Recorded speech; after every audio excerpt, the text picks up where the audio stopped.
Hey everybody, welcome and hello. I am an alien from another civilization, and I come in peace. And today we'll be talking about uh, how to come in peace, or how to do win-win cooperation.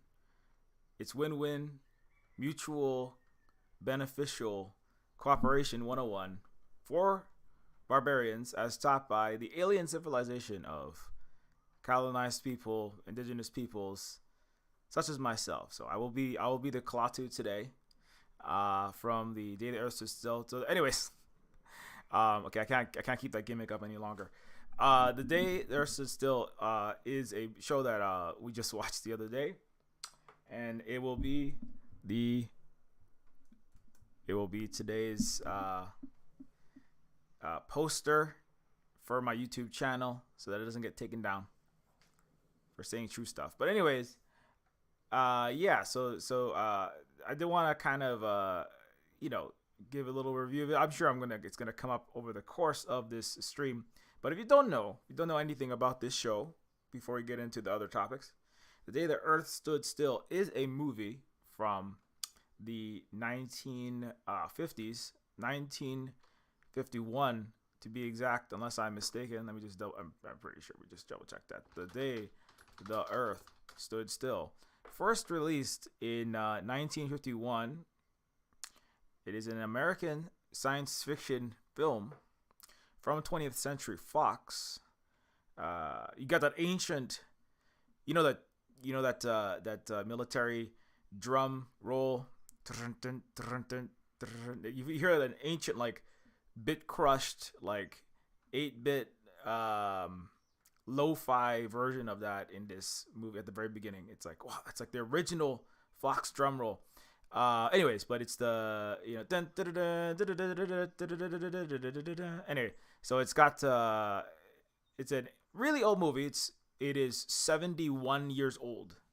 So this movie is as old as my parents, who are from the 1950s. It is a 20th Century Fox movie produced by Julian Bobalstein.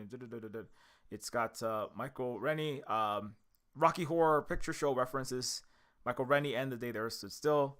And that's a show that's 50 years old. So that's how old this show is. It has it's based on a screenplay based on a 1940 science fiction short story, Farewell to the Master, set in the Cold War during. And here's one of the original posters. It's got a very it's a little bit of a King Kong cross with King Kong with a Godzilla vibe going on there. I'm not sure. When did Godzilla come out? Kind of before or after this. The giant robot destroying, attacking, fighting the military. Is one of the iconic images from this show. Actually, let me double check that Godzilla first movie, because it's there's a lot. Okay, 1954. So that was actually after. But there's a lot going on to talk about. A lot of the looking at the 1950s in the 1950s also is very interesting in and of itself. But back to the topic at hand. Ooh, what am I doing? No, we're not going there yet. Clicking on the wrong tab, and then my computer slows down. Sorry about that. But anyways, let me go back to the Wikipedia article. So yeah, set in the Cold War during the early stages of the nuclear arms race. It's going to be very important later on, so remember that. For all ye, Gen Z, Gen A, Gen Alpha, Gen Omega or whatever. I don't know, what is it? The generation poggers, generation, generation vibes. I don't know the words that the cool young kids use nowadays. I think the word cool is not really used as much anymore. That's a kind of a boomer Gen X word. But for those who don't know, it's said in the Cold War. The Cold War was a period, in case you don't know, this is going to be very important note to keep in mind for later on. The Cold War was a period of geopolitical tension between the United States and the Soviet Union, and their respective allies, the Western Bloc and the Eastern Bloc, which began following World War II. Historians do not fully agree on its starting and ending points. But you know, during the early stages, so that's important because of when we get later on, and I'm trying not to get too far ahead of myself, but the Cold War 2.0 and then the Hot War, the hot last war, let's say, is what we're trying to avoid. And movies like this, you know, is important to this topic, right? Of wrong one. Is very important to the topic of coming in peace, right? And win-win cooperation, right? I'm not saying that, you know, you have to go and watch this movie specifically, or it's a good, it's actually much more watchable than a lot of modern movies. You think sometimes you go back to watch a 1950s film and you're like spending 20 minutes watching a single space station open like a metal flower, except like literally opening at the speed of a, you know, biological tulip, and a Stanley Kubrick Space Odyssey, you know, taking all of the cocaine. I mean, in a video that's illegal. Don't take any illegal drugs. Taking all of the caffeine and all of the, you know, Rockstar 300 milligrams caffeine energy drinks you can, just to stay awake during 2001: A Space Odyssey. Sometimes you're like, oh my god, I'm gonna have such a slow movie, I cannot get through this ancient 70-year-old movie. But this movie is actually like, you know, it's watching it from 2022, having been bombarded by multi-billion-dollar Avenger Thanos meteor throwing, all of the eye scalding special effects of a Call of Duty AAA video game on the perpetual digital cyber crack of social media and games, with a 0.1 second attention span that is commonplace nowadays. This movie still holds the interest even in 2022. So maybe I'm just old and curmudgeonly and a, you know, film snob, you know, Criterion Collection aficionado. But this, I don't think so though. This film actually does hold it. I think it stands up even 71 years later. But you don't have to watch this movie. But it's movies that are dealing with the actual problems of the struggles of the Cold War, which is the nuclear Armageddon, and also not just nuclear Armageddon, but trying to, you know, let's talk about the violence and the needless violence of war and conflict and aggression that kind of like went away in the late 80s after the fall of the Berlin Wall. That is not gone, you know, it's not gone. The violence and aggression and the danger, right, of non-nuclear and nuclear war, and not even just that, the war within the society of the class war, the race, the racist, the struggle against racism, we should say, fascism, all these things, but most directly, the current threats of nuclear armed struggle that were in the Cold War between the United States and the Soviet Union in the 20th century, right? And now Russia and China in 2022. So that's anyway. So let me not get ahead of myself and go back to not Enter the Chicken, The Day the Earth Stood Still.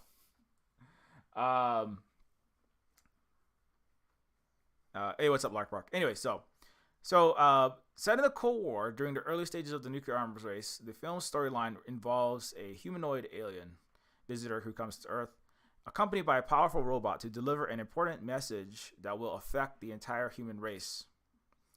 1995 film was selected for... Yeah, no, we need that.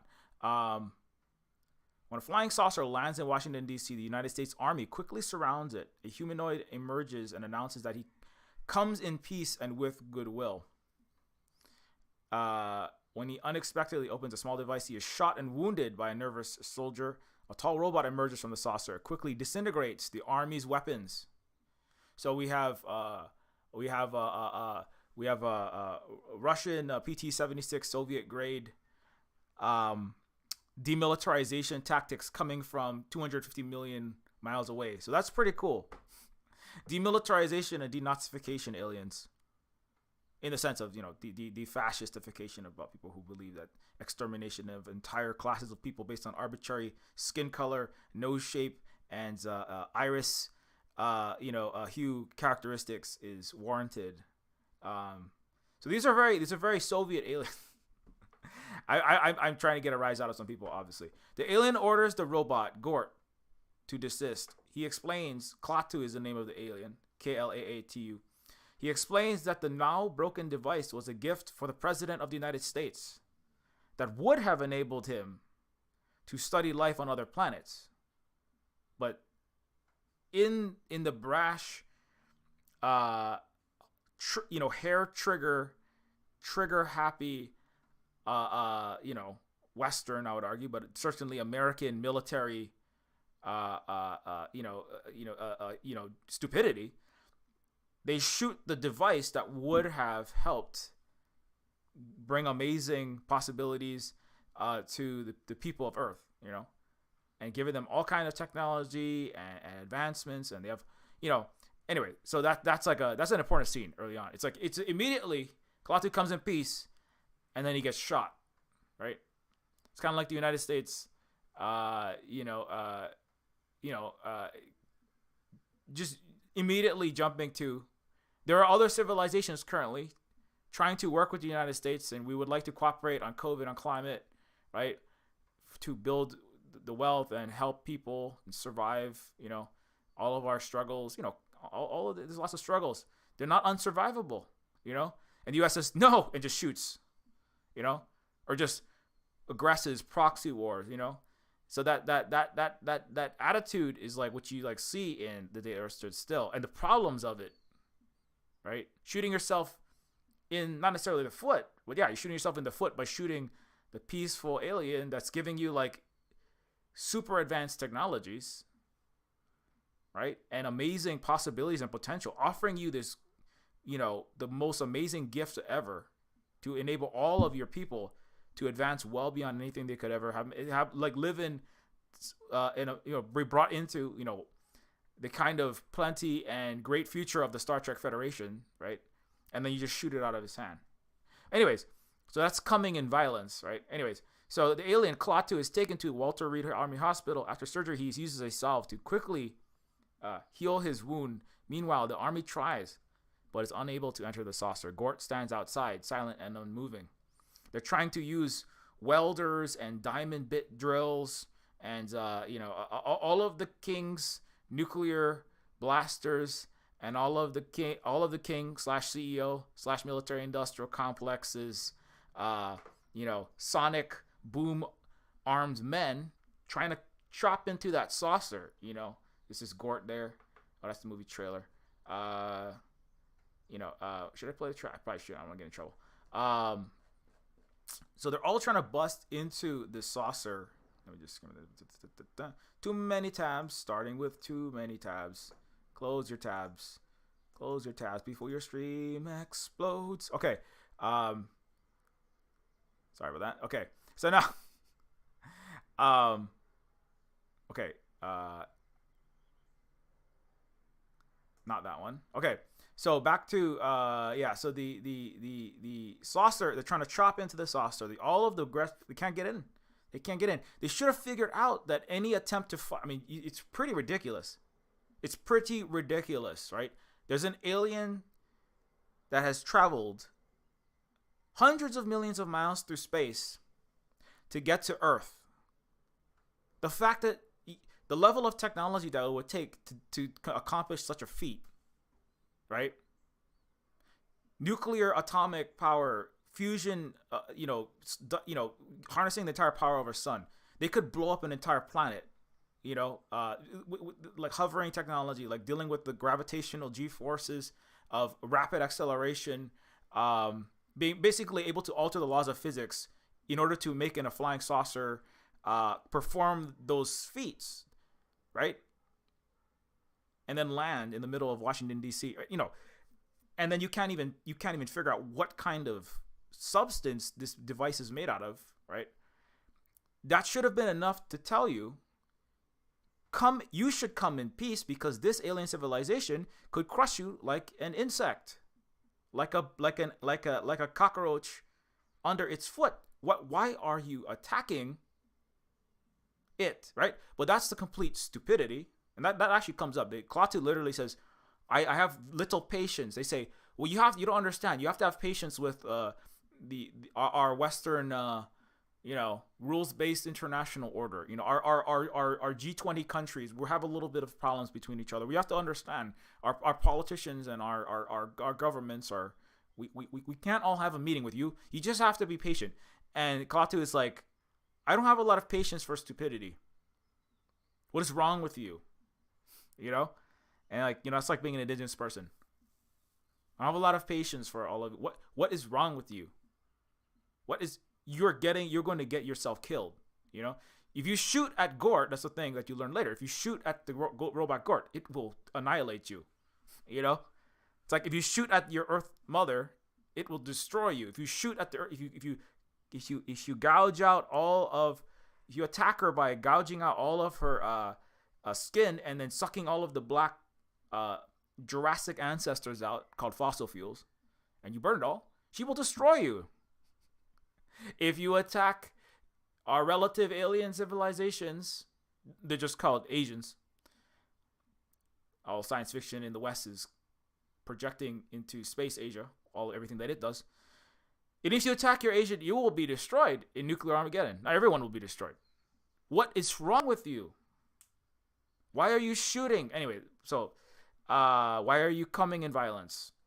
But it's like if you think, if you think of it from Klaatu's perspective, it's like these people are ridiculous. They're apparently we thought there might be intelligent life on this planet, but there doesn't seem to be. We sensed a nuclear reactor activating. We saw a rocket launch 180,000 miles and touch your nearest natural satellite, the moon, and we came to check it out. There appears to be no intelligent life on this planet, however, because you guys can't even figure out. You shouldn't shoot at interstellar voyaging super advanced civilizations that make you look like a bunch of amoebas. Maybe you should think about. But anyways,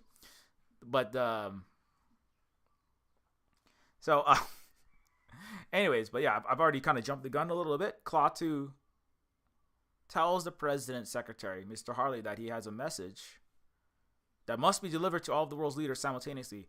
He tells him that in the current world situation, this is impossible, right? That's the thing. That's what do you mean it's impossible? Klaatu proposes to spend time among ordinary humans to better understand their unreasoning suspicions and attitudes.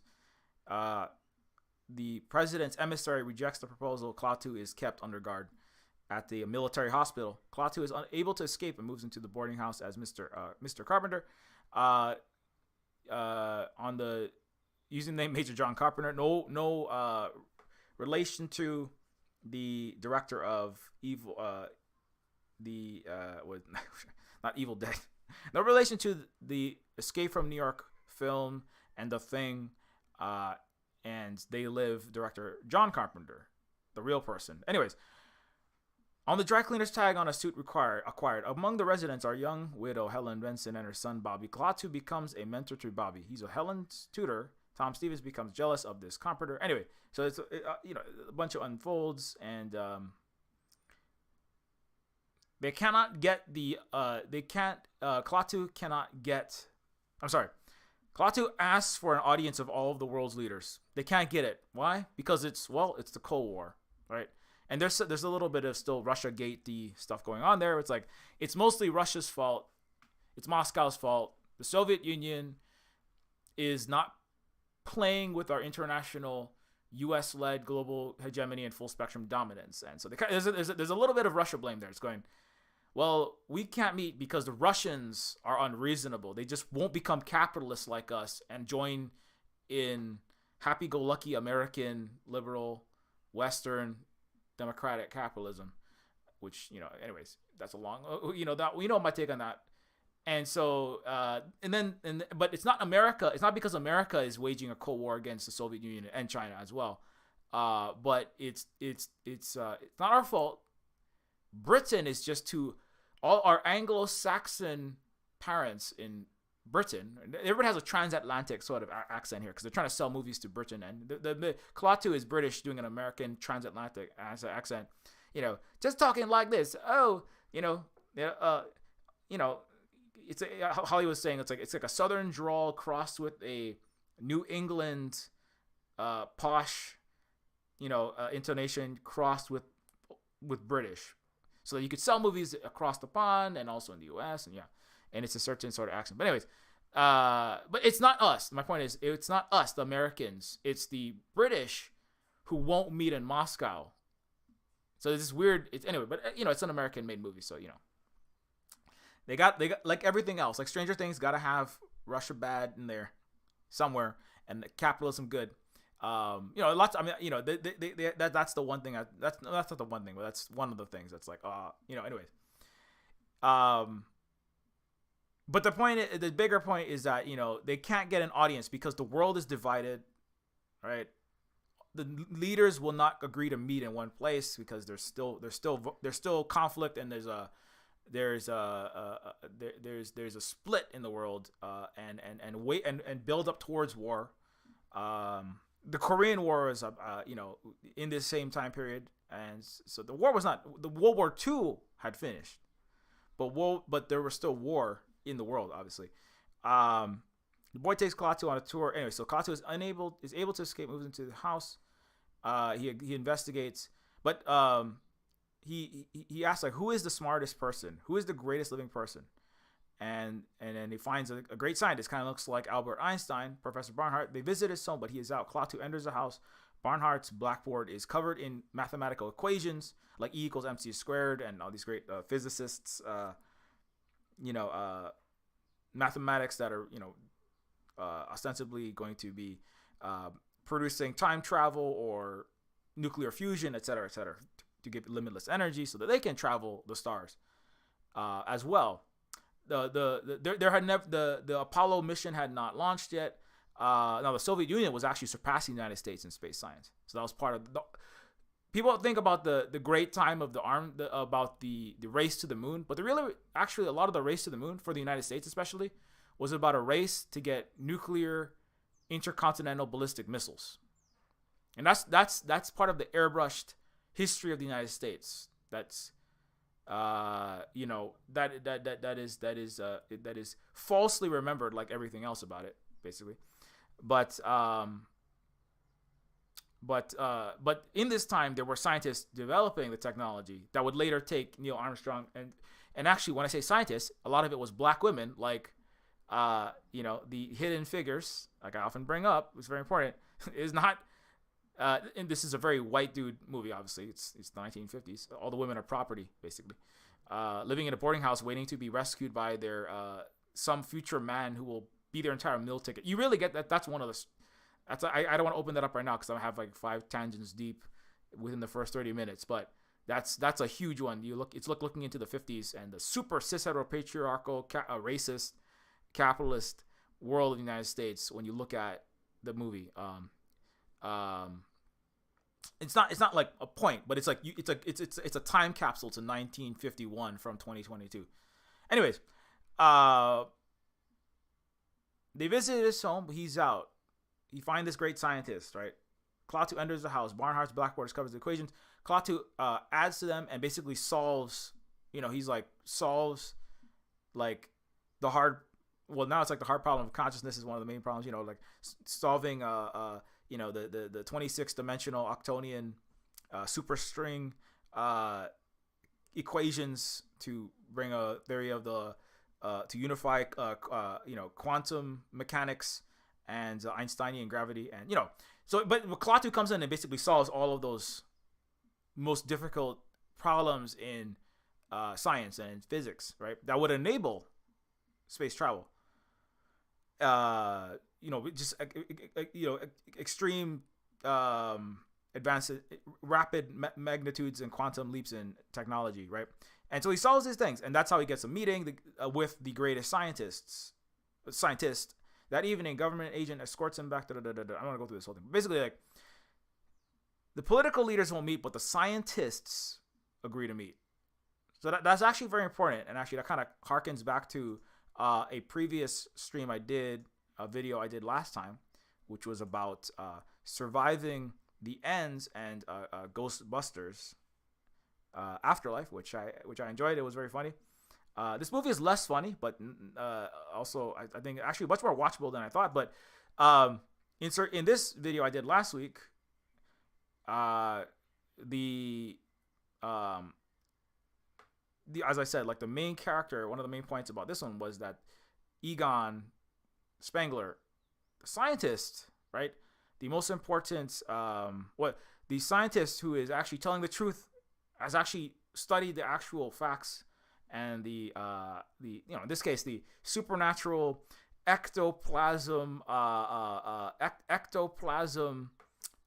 beakers are filled, and the hypotheses about how many ghosts can dance on the pin of a needle. I'm sorry, that's actually a bad metaphor, but he's like, Egon Spengler is a scientist that is discerning that what's going to happen based on actual calculations, actual math, actual empirical research, is that there's going to be an end of the world when the ghosts come back, right? And so everyone else is not listening to the scientists, right? And I was using that as a metaphor for climate scientists not being listened to, right? Economists that actually study the economy going, well, this is going to cause massive meltdown and collapse, and the masses of the middle and the lower classes are all going to be hurt, in the global south even more than that, when we have an 08-09 financial crisis. And I was, and then people don't listen to that, and then destroy everything. And people that run either don't listen to that or don't care about the masses of the people economically, right?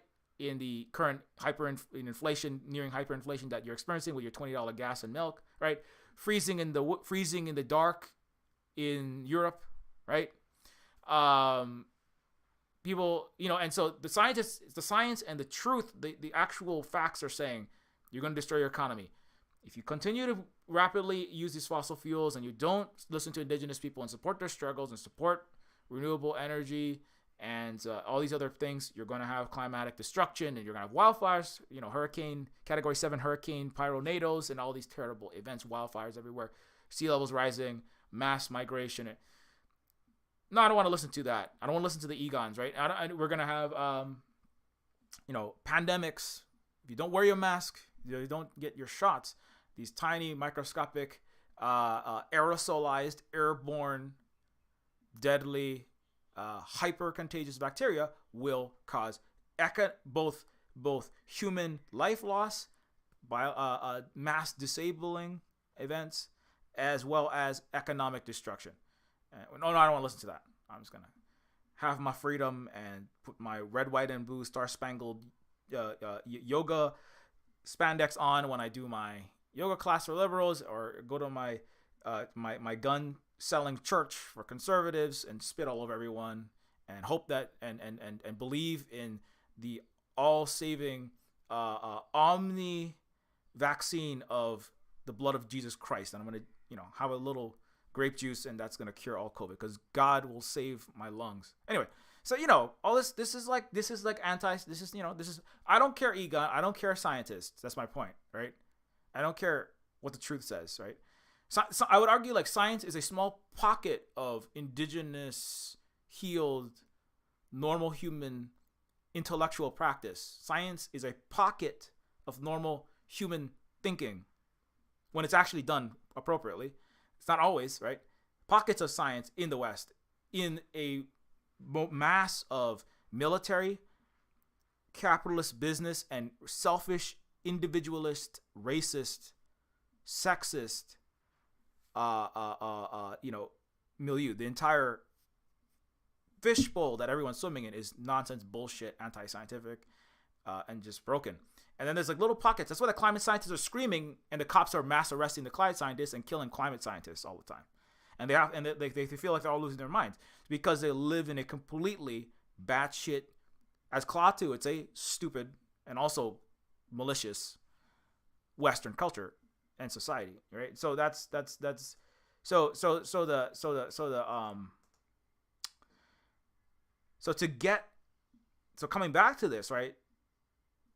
Klaatu to get to speak to I'm trying to get a picture of the day the Earth stood still.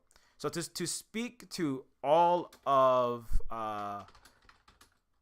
the peoples of Earth, Klaatu cannot get an audience with the political, right? The government, which is the people's of it's the people's government that as terrible as they are, they fail to undo their bourgeois plutocracies, racist military industrial complex funded plutocracies. But so the mass of the society is unable to, and the thing is, a lot of people they also are afraid, and they just want to shoot at the aliens too. And you see that there's this hysteria, like Red Scare, like anti-communism, like anti-Asianness, right? Like racism generally, like Western backing of Nazis, Europeans, Americans, and Canadians throwing their life savings and all of their would-be Build Back Better and energy money into $52 billion of Nazi carried Javelin missiles, right? That's not just the politicians. That's a lot of the people, yes, led by mass disinformation, newspapers, journalist articles, blue check mark, and the Wurlitzer jukebox of the ruling CIA, and yes, but people also go along with it. Some people willingly,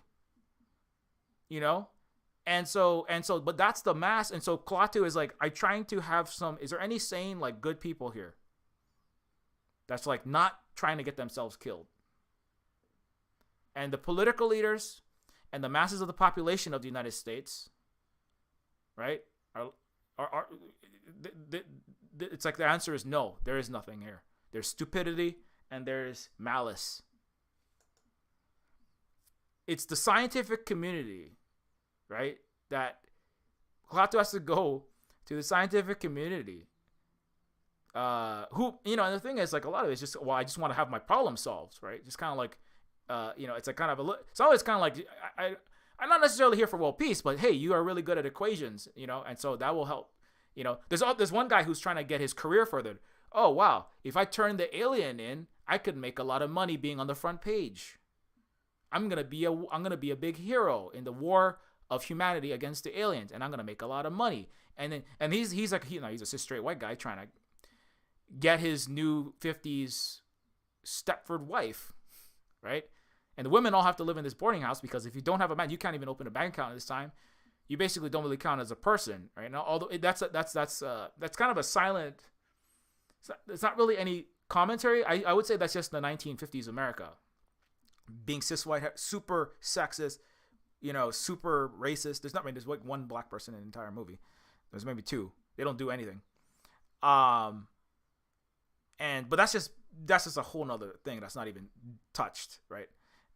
Maybe your racism and your sexism and your anti-indigeneity and your being a giant settler colony has something to do with why you're so stupid and malicious and fucked up, because you are a broken people. Maybe that has some, but that's not even on the table for conversation, and that's I'm going to take that off right now, because I want to talk about the within the movie its meanings before I get to that one. But Klaatu discovers that the only way that he can get an audience is to talk to the scientists, the other scientists of the world, from India, from the UK, from Moscow, right? The scientific community, right? At least, there's still a kind of Cold War, but the scientific community, there will be some Russian scientists, there will be some Chinese scientists, and there will be American scientists that will come together and meet. And today, that's still the case. There are Russian and Chinese and American scientists that will work on jet propulsion and on pandemic. They have to. Because if they don't, then, they don't work with the Chinese and the Russian scientists on these things. Chinese put out like 45, 48, and 50,000 white papers. They have far surpassed the United States a long time ago in their scientific understanding. If you don't want to work with the Chinese, climate science, rocket science, technology, engineering, mathematics, artificial intelligence, you're never going to get anywhere. That's where all the progress is made. AI isn't. The actual people, experts in their field, they know they have to be international about this, because you're going to be left in the dust if you just want to work in-house with your small group of underpaid scientists that are too busy contorting fentanyl molecule, the oxygen and phosphate, long chain carbon monomers inside of a fentanyl molecule to repatent a safe opioid so that they can sell it and kill more Americans and make billions of dollars like the Sacklers and DuPont and these giant pharmaceutical companies. I'm not saying don't get a vaccine. I'm just saying you should have free and publicly funded, very good healthcare that isn't also profiting people. A tiny minority of people. But anyway, let me close all those 5 threads.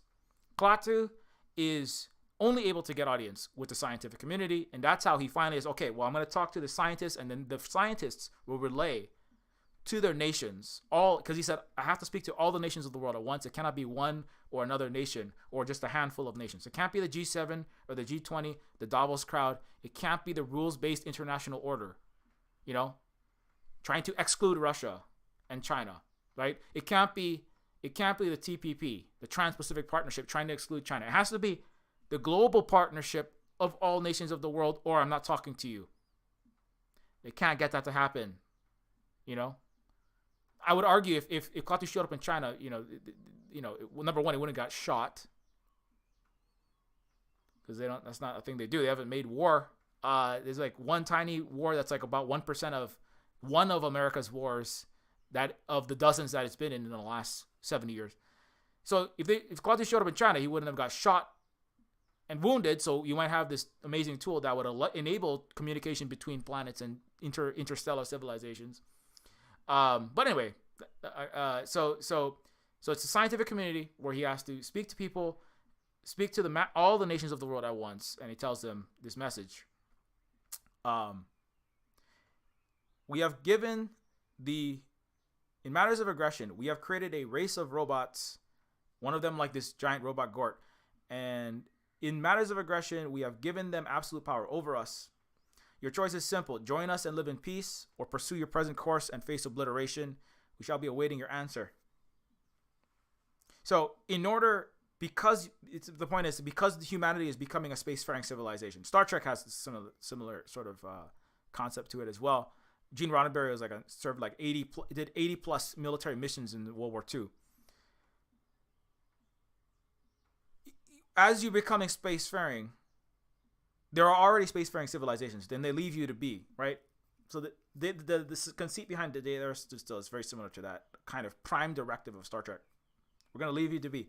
When you become spacefaring and you can now you can now come to one of our planets and attack, kill, possibly destroy us.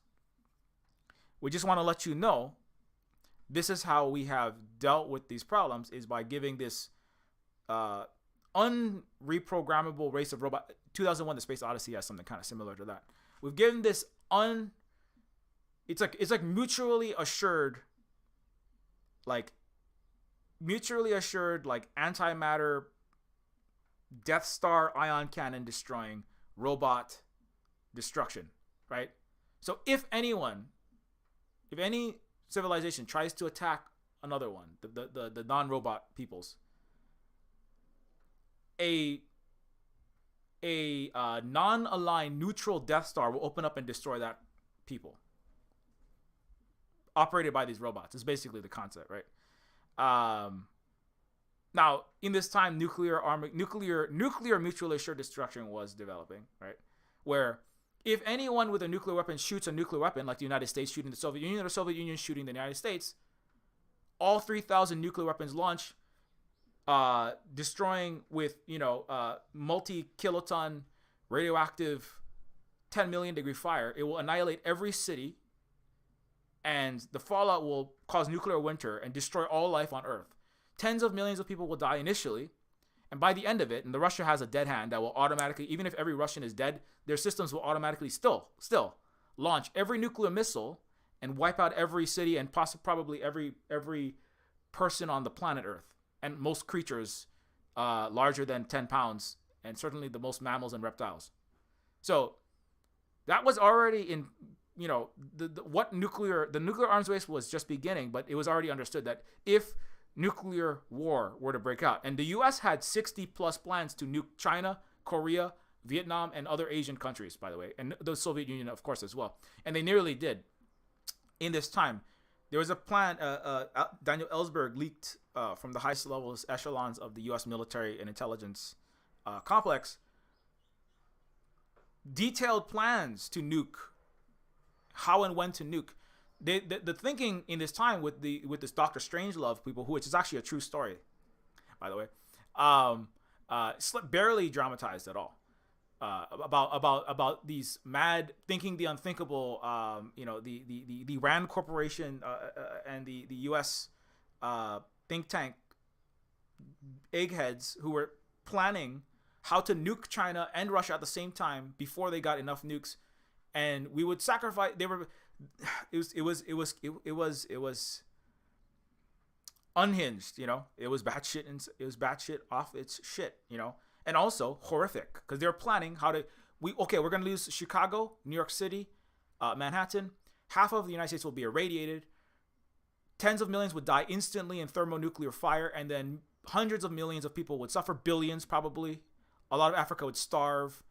Wheat fields would go fallow. The Earth's climate and ecology would be irrevocably battered. And maybe, handfuls of us would survive, but, at least a few rich people would survive. Maybe 10 million Americans would survive. And what we build, is a game Fallout. It's basically about people who all they do all day is spend time thinking about how to nuke the world and how to survive the end of the world by building Fallout shelters. The thing is, Fallout is not just a video game. This is how the West and the entire West. The U.S. is just the current leader, but this is how Western barbaristic. That's why I call it barbaristic thinking. Because some of the best minds of the generation, certainly the 50s, 60s, 70s, 80s, 90s, in the DC and in Silicon Valley and in all of the highest paid peoples in Wall Street, all they do is spend time thinking about, like, paying people like science fiction authors like William Gibson, Bruce Sterling, and Douglas, what's his name? Survival of the Richest. He got paid $100,000 for an hour of his time to tell Kyle Bass and like two other hedge fund managers, billionaires. They paid him $100,000 for 1 hour to tell them whether to use artificial intelligence with operating their security weapons in their mile under the ground New Zealand vaults to survive nuclear apocalypse and climate apocalypse at the same time, or should they have human guards with like some kind of mechanism to keep the vault with all the food, have like an auto destroy mechanism, so that if they're ever under duress, like a heart monitor and like a Elon Musk Neuralink brain monitor, so that if anyone ever tries to torture the billionaire in his bunker, like if the security team turn on the billionaire in the underground bunker during the nuclear apocalypse, nuclear, climate, and global fascist apocalypse. The important thing about Survival of the Richest, and if you want to get really scared, read that one. Survival of the Richest, Douglas Rushkoff, they are the people who run the West. It's a plutocracy, right? Like the United States. A handful of people who buy every senator and representative and the president and the Supreme Court and everything else. And they're deciding, you know this, you live in America, don't you? Or in somewhere in the West that's spending all your money, right? Giving Nazis all of your food and housing and clothing and education money, right? In the form of javelin missiles and stingers. So they can like give them to the Russians, because the Russians are just taking all this shit and then telling you that we're winning. Put some more blue and yellow flags in your bio. Survival of the Richest is a story about, not a story, it's a true report of a futurist who is surrounded by some of the richest people in the world, and they assume nuclear war is going to break out. They assume climate and nuclear and other wars going to break out. That's not even a question. It's unavoidable. To the people, again, think about that. The people who run the United States, Canada, and Europe, the richest, the 90% of people, the 90% of shares that are owned by a tiny 0.1% of people, they dictate your policy, right? That's why you don't have any food and your inflation is going through the roof, and that's why you don't have any, your climate's dying, and that's why you don't have any healthcare, right? And all that kind of stuff that everybody's legitimately complaining about in the West, in the United States especially, and your life is getting worse off, those people are basically bought into the world is going to have nuclear war, and they're choosing to fund and arm the military-industrial complex to start war in Taiwan. It's not. The question only is, will we get off of this planet, dig into the earth, and should we use artificial intelligence with programmers that are maximally gaslightable, or are like literally like wired so we are like threatened? The question is, when the economic system collapses under world war and then nuclear war and climate apocalypse, how do we, the Forbes 500 top richest white dudes, how do we maintain control in the collapse of global fiat money exploding, economic system exploding, capitalism collapsing? That's the only question they're asking, and that's what they want you to ask, so that you doom her out, that's not a good idea, right? Because the answer is the answer is these people are complete idiots as well, because there is no way to survive that. It's a stupid question. It's a stupid and malicious question.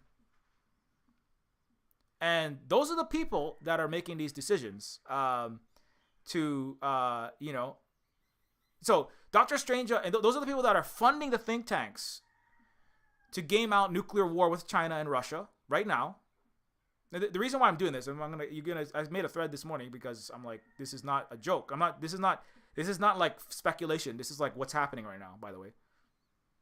And but I don't want to just freak everybody out, but because the goal is not to freak everybody out, but the goal is to take this thing seriously and do everything that you can to prevent. I know you go, how serious? How the fuck am I going to prevent the Project for New American Century people and DC and Wall Street from starting nuclear war with China? I mean, number one, if you are in the military, do everything you can to slow it down. If you're operating a jet, if you are somebody in the chain of command, because billionaires cannot operate the F-22s, the F-35s, and the aircraft carriers, and all of the laser sightings that the U.S. military is currently practicing on Mauna Kea and in Pearl Harbor and in the Rimpak war games to fight war with China, in Taiwan specifically, and all of the South China Sea, and in Guam and in Saipan and in Okinawa. They're planning it right now, by the way. A lot of smart people are saying by the end of this year they're planning to launch the beginning of a war with China, somewhere between like September to December, I've heard. It's not a guarantee, but these people are also not idiots. These are also anti-imperialists, like left the back the global south. These are not stupid. These are not people who are in the business of relaying false information. So that's why I made this thread this morning. I was like, this is not a joke. This is not, it's not funny. I'm not doing this for clout. I'm doing this because I'm not even doing this just because Hawaii is under, U.S. military occupation and they're spilling jet fuel in our water, poisoning our Hawaiian water supply at Red Hill, among other things. And this is bigger than all of that, Not that that's important, but whether there's jet fuel in Red Hill is not going to matter if the entire fucking planet is irradiated and everyone's dead.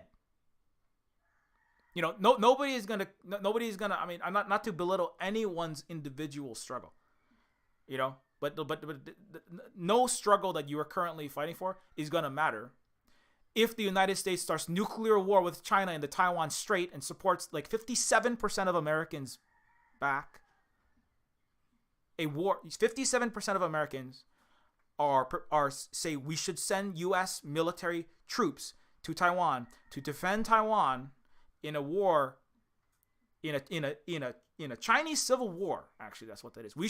America should get involved in a war inside of China and start a war with China over Taiwan. Over 2/3 of America, basically at this point, is prepared to end the fucking planet. Now, that's because, I'm like, what is number one? Stupidity, lack of education, lack of education. But I think part of it is selfish, self-hating malice. Because you are a piece of shit. The people who don't wear masks, the people who don't care about other people, the people who selfishly take from other people and let other people do the work for them, and they've done that for their whole life. Like whether that's your Stepford wife, or I don't know, just people in your community, even leftists, going, well, I'm not gonna clean my room and unclog my toilet and do my part. I'm just gonna let other people care for me because I'm a disabled trans and I'm on the spectrum, and well, I mean everyone else in my community is, but I'm even more disabled and even more that you have to do what you can do. And those people are the people that are doomering out right now and going, well, it's all gonna end, so I'm just gonna like eat all my chips, go to all my yoga classes, not do anything. I'm gonna have fun for the next 6 months. Fuck this planet. And the reality is, a lot of the non-billionaire, non-millionaire Americans and Westerners and inside Americans of black, brown, yellow, whatever color, trans, on the spectrum, disabled. You can be disabled and be a piece of shit. Like I'm disabled and I can be a piece of shit sometimes. Like I can't fucking stand up and do my goddamn Neofeud 2 work sometimes for more than 2 hours. And a lot of those individuals want the end of the world because they want to self-destroy because they know that inside the people that they are, they feel like they don't deserve to live. But the answer is, if you don't, well, don't take that out on the other 7 billion people who have been fighting like hell. And don't take your self-loathing because you are a failure, or you just lack courage, or you're not a bad person. You have just failed to meet your kuleana and your responsibilities. Don't take that out on the next generation and the next 7 generations, especially if you call yourself an indigenous person or a leftist of any sort. Because that's about as white capitalist American Western thinking as I can think of. Oh well, fuck this world. The climate's on fire. Fuck me, man. You're gonna go cry. That's about the whitest thing I can think of. That's about the most Western racist thing I can think of. Because you know what? All the indigenous people, actual indigenous people, you know what they're doing? They're fucking fighting like hell, as everything's on fire to save this planet. You know what? Actually, China is doing. Building all of the regenerative, ecological systems, making more than 50% of all the renewable technology, regreening, taking in former industrialized cities and turning them into massive greenscapes. You know what the rest of the world, global south is doing? They're cooperating. They're doing win-win. If you are one of those people that's doomering out, well, let yourself go. Let the fucking rest of the world and the children who didn't fail, the kids who deserve their chance, let them have their chance, And now I've kind of gone off on my deep upset about a lot of this stuff that I'm seeing. But because you leached off of the rest of the world, individually in your household, collectively off the global south, which everyone in the global north is guilty of. It doesn't matter who the fuck you are. Man off of your wife, right? Trans disabled spectrum person off of the other trans disabled spectrum person, and saying, well, if you ask me for rent or you ask me to cook one time, that's oppressing me. Because you wanna be a white capitalist masquerading as a leftist, taking advantage of the people in your community. Like I said a lot of the time, you're not gonna have communism is gonna take more work than everyone's doing. And if you want to give up, you go give up and go and do whatever you gotta do. Go follow, but don't take that shit out. Go end your whatever, end your life, whatever. I'm not saying end your life, but I'm saying do not say, well, everyone deserves to suffer, because that's what it is. I'm just gonna not wear my mask. I'm just gonna burn all the fossil fuel. I'm gonna take a plane trip to Hawaii and I'm just gonna eat it all up, and I'm gonna burn more of the earth because I want to have a fun time. And I'm gonna YOLO myself and fuck everyone else based on the actions. I'm not gonna give a shit about what Silver Spook's saying, because I'm a selfish, small-minded, non-indigenous person. I'm a colonizer. I'm colonizing my family. I'm colonizing my neighbors. I'm colonizing the rest of the world. And I'm gonna doom her out now, and I'm just gonna fall into a little hole of myself, and I'm gonna fail the children, and I'm gonna not be a 7 generational thinker. I'm gonna be a 1 generational thinker, and I'm just gonna fucking like watch TV and play video games all day. I'm not saying you can't play any, but I'm saying like that's all I'm gonna do till fuck this. You know, this is too hard. You know, no, you can be brown, you can be black, you can be whatever. You can know your language. It doesn't fucking matter. You could have recapture a lot of your culture, and if that's still how you're thinking, yeah, I mean, you might as well be Bill fucking Gates, man. You might as well be fucking, Coke number 3. And it's very, very frustrating because I'm sorry, this is like nothing to do with the day the earth stood still. This is a frustration because I watch people that I used to respect suddenly come out with this kind of bullshit. Anyways, So anyway, but that's not the day the earth stood still. That's me going off and doing my PSA. But also, just sometimes it's frustrating. But I'm not gonna spend the entire stream doing that.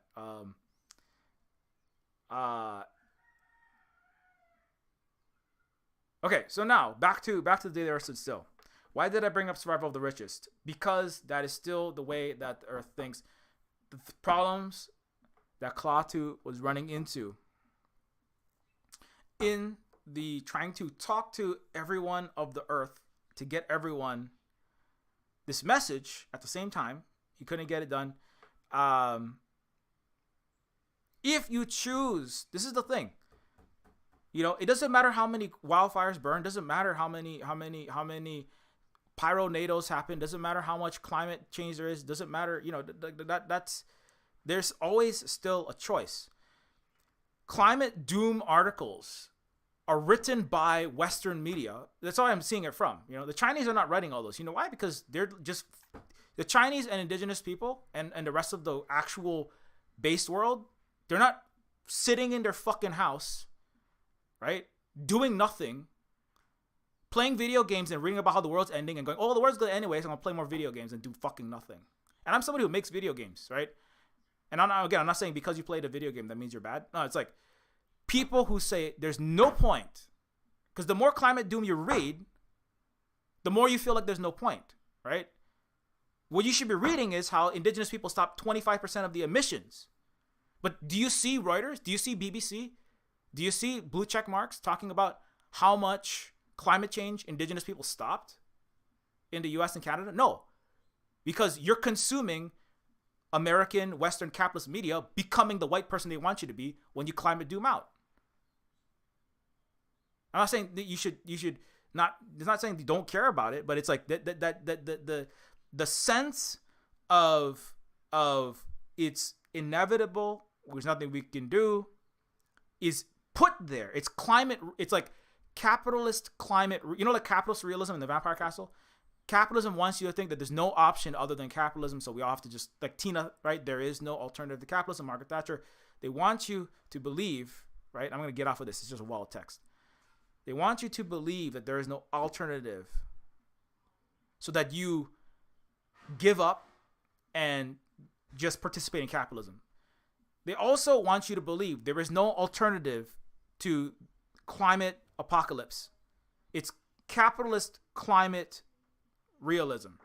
They want you to believe that all that you can do is keep shopping until you're dropping and just do nothing. Just do nothing and just keep shopping, keep driving your car, keep flying on your plane, keep taking your cruise, keep spending money, right?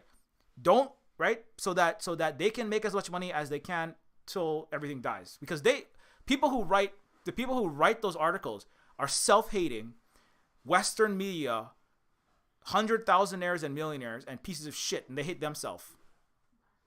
That's why they write that kind of shit. And so the people who are saying, I mean, not like you have to like know what's happening, but to just be like, well, there's nothing we can do. Oh my God, we're all gonna die. Well, that is not helpful. That is not helpful. Because, and also that is pathetic when there are indigenous people on the front lines stopping 25% of the emissions.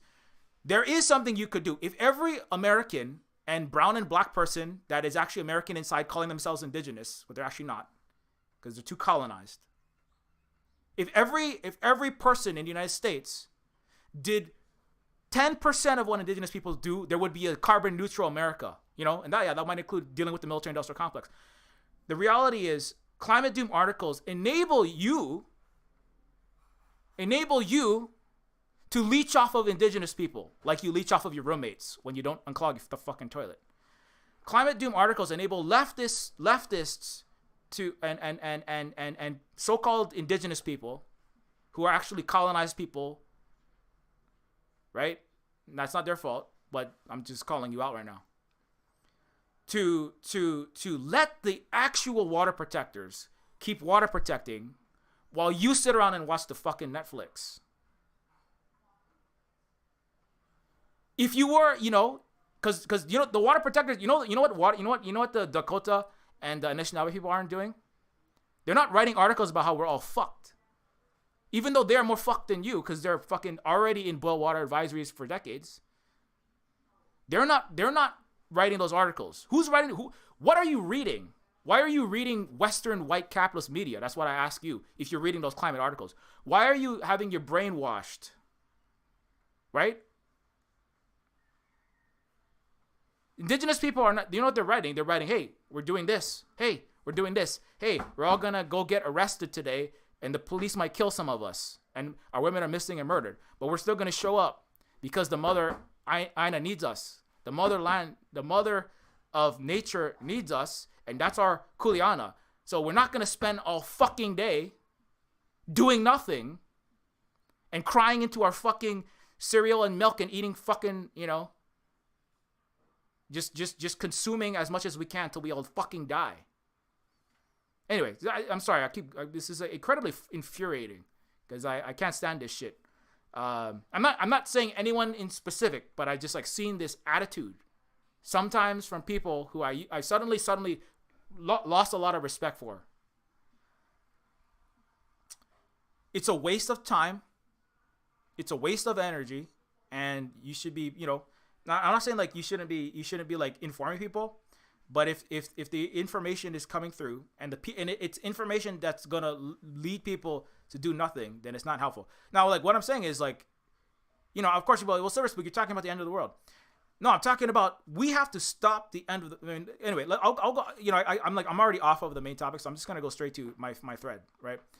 It is your responsibility.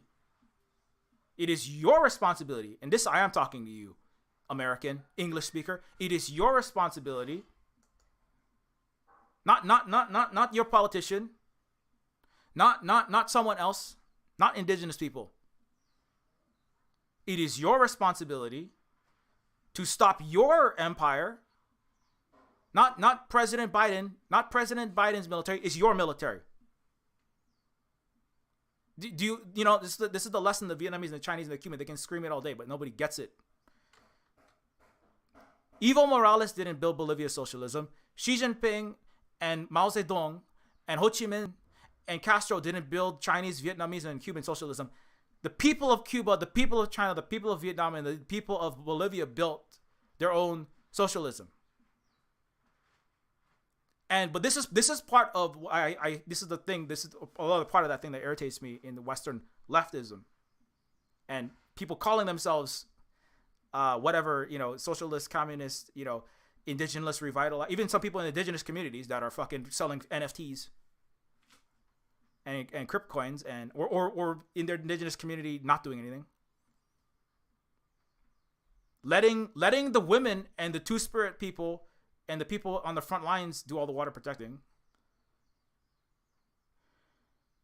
The people make their country and their military and the government. If the U.S. military is blowing anyone up, it's your fault. Because you have a responsibility. Not the Biden, not Pelosi, not Schumer, not fucking billionaire, not Republican, not that. Every second you give them the agency, that's you. Again, that's part of the doom ring. Well, I can't do anything because, this rich guy, he want to do something. Your responsibility is to do whatever the fuck you have to do to undo the empire that is crushing and killing the rest of the world. Every Iraqi that dies is your fault. Every Afghan person that dies is your fault. Because you didn't take your country back. Take your fucking American flag out of your bio, obviously. Take all of the other flags in the West out of your bio. Take your NATO flag and your EU flag out of your fucking bio, or you're gonna leave it in there. You know, your responsibility, you know, is to, if you have, well, it's so corrupt. Your responsibility is to undo the corruption, not someone else's. There's no Superman coming. This is why they make comic book movies. This is why they make white savior movies, because so that you believe, so that you sit the fuck back and don't do a China, don't do a Vietnam, don't do a Cuba, don't do a fucking Bolivia. So you believe that there's some kind of person that you can like click a vote button on for. There's somebody who's gonna come in. Somebody is going to do all like a Stepford wife. Somebody is gonna come in and do all the actual labor for you, while you, I don't know, don't do shit. Anyways, but I made this. Let me go through this real fast. Okay. Part of it is I was already fucking infuriated at this first article that when I woke up and read it. So it's kind of like it set me at like DEFCON 5 Silver Spook level. So it was already infuriating. Anyways, there is a severe deficiency of sanity and education in the West, but every U.S. person needs to do whatever they can to stop this complete batshit end of the world plan. In case you didn't know, war with China is nuclear Armageddon. At this moment, everything coming out of Western media is about how we're getting ready.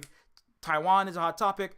Human rights inspector just went there, found no forced labor and no human rights abuses to speak of in Xinjiang. The U.S. has like called for her to be fired and is getting her I've talked about this so much last year, right? But everything is gearing for, as I said, direct war with China. War with China is nuclear Armageddon. Okay. In case, I mean, this is why it's so. This is part of what's already pissing me off, because I people coming at me like, Silver Spook. Some of them left people. Silver Spook. We have to defend ourselves. We have to stop fascism. We have to this and that. China wants to invade America. We have to stop them. Blah blah blah blah blah. We can't just let them violate human rights. And it's like, oh my. And it's like, I don't know.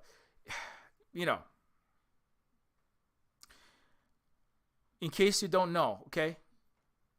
China has nuclear weapons, many of them, and it has close allies that have together even more nuclear weapons, or as many nuclear weapons with the attack capabilities of the United States.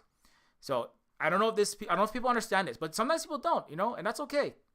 That's not okay, but I understand. There's no education in the West, okay? But if you didn't get this, because they don't teach you anything important in private, public, charter school, and in colleges, and even Ivy League, Harvard, and Princeton, okay? Because there's no education in the West. When you go to war with a nuclear-armed country, and the U.S. sinks a Chinese aircraft carrier, and the Chinese sink an American aircraft carrier, and then it escalates, and nuclear missiles start flying, that ends with everyone fucking dead, okay? In case you don't get it.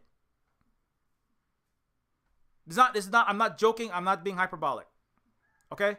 This is like geopolitics 101. This is why nobody went to war in the Cold War era. The US loves going to war. There's a reason why. There's a handful of barely sane, like second grade level, but that's at least second graders can get. Don't shoot. If everybody has a flamethrower, you don't shoot it at each other because you're all going to be on fire. It's like if everybody is sitting in one tub, you don't all poop in the tub you're all sitting in because you're all going to be covered in fucking poop. It's just basic shit, man. Anyways, that's why I'm so pissed off. I woke up, I see this bullshit, and then I see all these other people. Again, every time I see these people, I'm like losing respect. Anyways, so I'm gonna try to be as minimally upset, but I know it's gonna be hard to get through this thread. War, okay, but if you don't understand that though, because I understand some people don't get it. If you start a war with China, at minimum, most major American cities will be nuclear bombed, eradicated. Tens of millions of people will die. At minimum. At maximum, and it's highly likely, once you start launching nukes, everyone in the world will be dead in nuclear fucking fire. Okay? I don't know how to. And the thing is, you might be saying, Silver Spook, why are you getting so upset? Silverspeak, why are you not being more civil? Silverspeak, why are you speaking in this way? Silverspeak, why are you getting this way, right? And I promise I'm gonna be more chill later on. This is just a little bit of this. I feel like I have to do this because I'm gonna. I cannot do this all day long. My own heart and my heart rate and my potential angioplasty, future massive hope, no massive heart attacks, but my blood pressure, my brain, my spirit, I cannot take this all day long. But I feel like I have to do this because of all the nonsense that I'm seeing. So that's why I'm kind of doing this. This is like a take one for the team. I promise I'll be way more chill later on, but this one I have to do this. And you might ask, like, seriously, why are you doing that? Well, let me tell you why. I have receipts. Okay? Every day. Well, I used to. I'm like, I can't do this shit every day, man. And why the fuck is it all my responsibility? Other people can pick up the goddamn slack, but I used to every day for 4 hours a day try to share and educate as many people as possible, right? About things happening in Hawaii, about the geopolitics, about how, fuck, where is that thread? I'm trying to find the specific one. I used to share about how Hawaii is the world empire, and it's, the U.S. is using us as a giant gas station, leaking fossil fuel in our water. And I'm trying to, Red Hill is being poisoned, the U.S. military, climate, ecology, World War, military-industrial complex, economics, capitalism, racism, colonialism. These are all coming together in Hawaii, and the U.S. is number one target. It's trying, I just go off about, they banned our language and culture, genocide. I mean, whatever fucking thing, right? To get this message out. I spend like 4 hours of my day doing this shit. It's a lot of my time, Anyways, trying to educate people on these things that they don't know. And every day I have like 100+ people, 3 million people one day is like, oh my God, I had no fucking idea, Silverspook.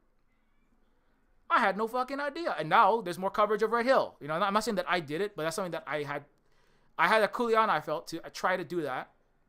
Because if I didn't do that, I would, it would be like I failed to meet my responsibilities, And again, I'm not saying that because I want people to just go, oh my God, the world's ending. I'm saying that because I want people to, do something. Support Oahu water protectors. Fucking don't fly to Hawaii. Do something. Do something. Right? No, but and then I made this thread because I was saying it more politely and more civilly.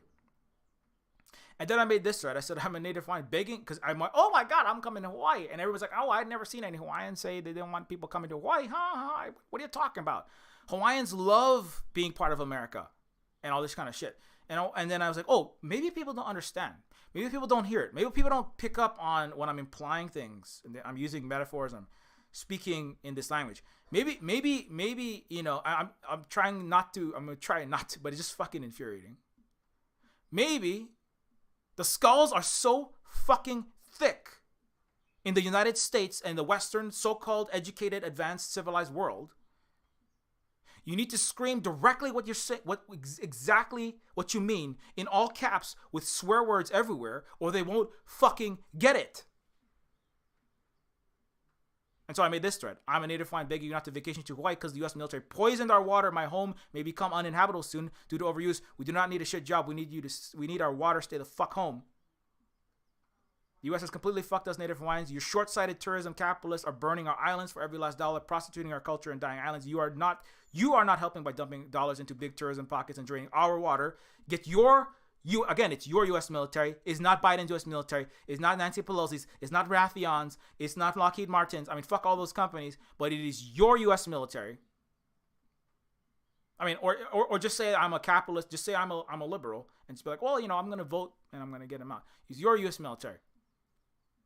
Get your U.S. military strong. You are not helping Hawaiians by visiting. It is your U.S. plutocrats. Get your U.S. plutocrats to stop sucking us dry.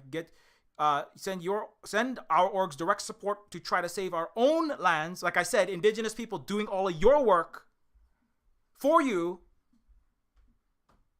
stopping the climate change while you cry about it, and then take a fucking cruise. Do not fucking fly a cruise ship here, colonizer. Our COVID cases are going through the roofs. In Hawaii, stop fucking spreading your plague. Stay the fuck home. Hawaiians had the world's highest literacy rate, the world's first universal health care, invented submarines before Jules Verne published 20,000 Leagues. I say that all the time. And it was like, oh, well, that's how nice is that? That's so nice. Oh, yeah. Before you, Americans, fucked us. So, oh my God, I didn't realize. How many times did I fucking put this thread? And people that I've seen following the threads for like 6, 8, 12 months, 2 years. And it could, suddenly, you know, it's almost like when indigenous people suddenly like say things more directly and less civilly, you know, like in Black Lives Matter and the George Floyd Rebellion, suddenly people start hearing shit. Because everybody was like, oh my God, I had no idea. Motherfucker, how long have I been saying this thing? But I've been saying it in a polite academic discourse manner, and then you fuck it. But now you hear it. Because I just told you, it's you. It took you that long to figure it out? Anyways, take what money you are going to help Native Hawaiians with by flying here for fun and sun vacation on our exploited backs and dying lands, and help me and my Native Hawaiian family not become homeless again. Because we already were homeless, you know. I was homeless teaching homeless kids. Trying to help homeless kids while being homeless myself for the decade of my goddamn life. So, anyways. And technically, some people are like, oh my God, Silver Spook. Like, I don't care how much, you know, I mean, we do need the money to keep doing what we're doing because it takes capitalism to pay for the goddamn, the electricity bill is almost $500 this month, by the way. So thanks for that. Thanks a lot. $500 fucking dollars. So, yeah, we do need your fucking money to keep these goddamn lights on. It's $500 fucking dollars. It's going up by 30, 40, 50%. So thanks for your failure to stop your United States and your NATO Europeans from starting war and aggression, backing Nazis in Ukraine, and then giving all your money to jack up and then blaming it on Putin's fucking price hike. You started the goddamn war with your Donbass and your fucking Azov-funded friends and your Zelensky and your coup in 2014. So thank you for that. Yeah, you do owe me money.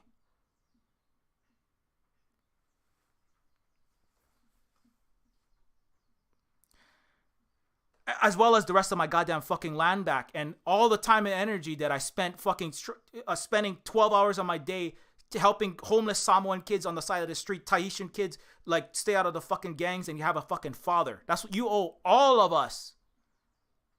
You owe all of us. All the time that I spent working all day long, walking to my job to help houseless Hawaiian, Filipino kids in Kalihi, Palama, in your ghetto. You owe me, fuckers. You owe me more than you have.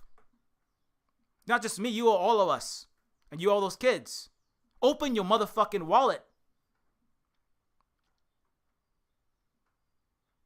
And if you can't handle that, stop your goddamn empire from blowing this fucking world up. Jesus Christ. But if I don't say it like that, apparently, I don't say it like that. If I don't say it like that, 210,000 people fucking couldn't get it. 210,000 people couldn't get it until I screamed exactly what I meant in capital letters with 25,000 fucks. Not because I want to. This actually hurts. I feel like I feel tired and like I feel drained and I can't work on Neofeud 2 and I feel like shit after I do this sometimes. I mean, let me be real honest with you. Let me level with you. It drains the fuck out of my life and I can't be as good a parent as I want to be sometimes. And I can't be as good a partner and I can't get work on my games done. And I can't do stuff I want to do and it hurts my quality of life to have to scream in your fucking face. You know, but no, people like to just take from Silver Spook. Like a colonizer, right? I mean, I don't care. White, black, brown, and not give Silver Spook. You just want to watch me fucking fall over and die sometimes, I think. You want me to just scream at you and then you feel, oh, and then you're going to go back to your nice fucking white suburb.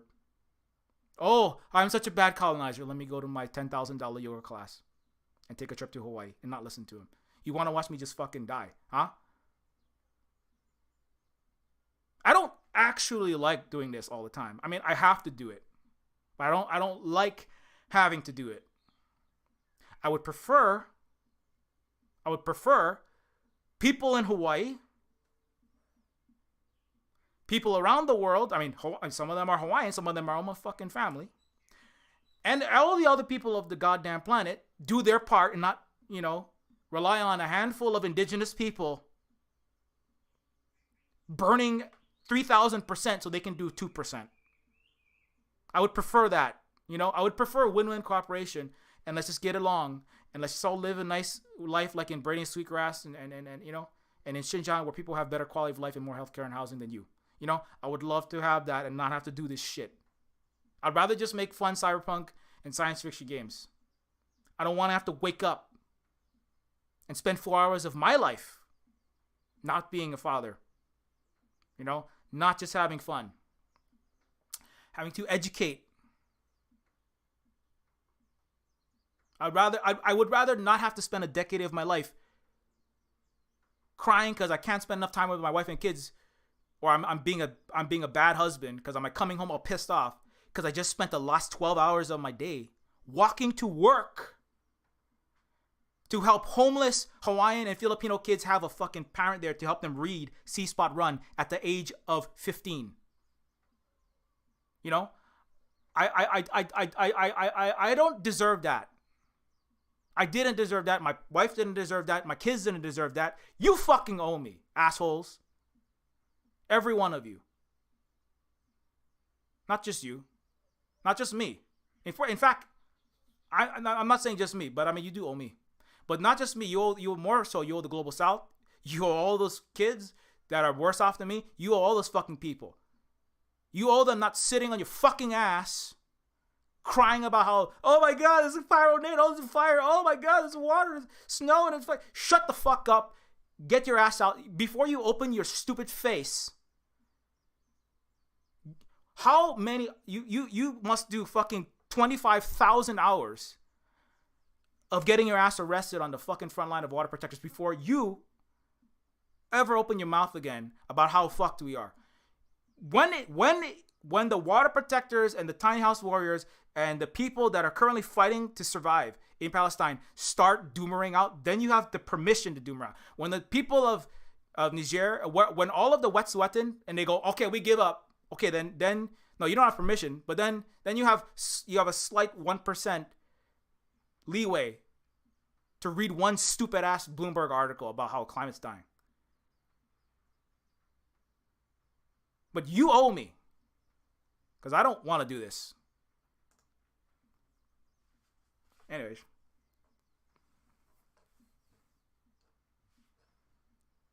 What were you doing for the last decade while I was getting kids off of the goddamn street by the thousand? What were you doing? Were you just watching, you playing video games and crying to yourself about how hard your life was? Was that what you were doing? What the fuck were you doing? What have you been doing? Wondering when the next shitty superhero movie is going to come the fuck out? What the fuck were you doing? Letting your comrades, calling yourself a leftist, calling yourself an anti-colonial person, calling yourself an anti-racist person, being the whitest person around, taking advantage of your fucking comrades, like Radio Free Amanda's roommates? Is that what you were doing? You owe them.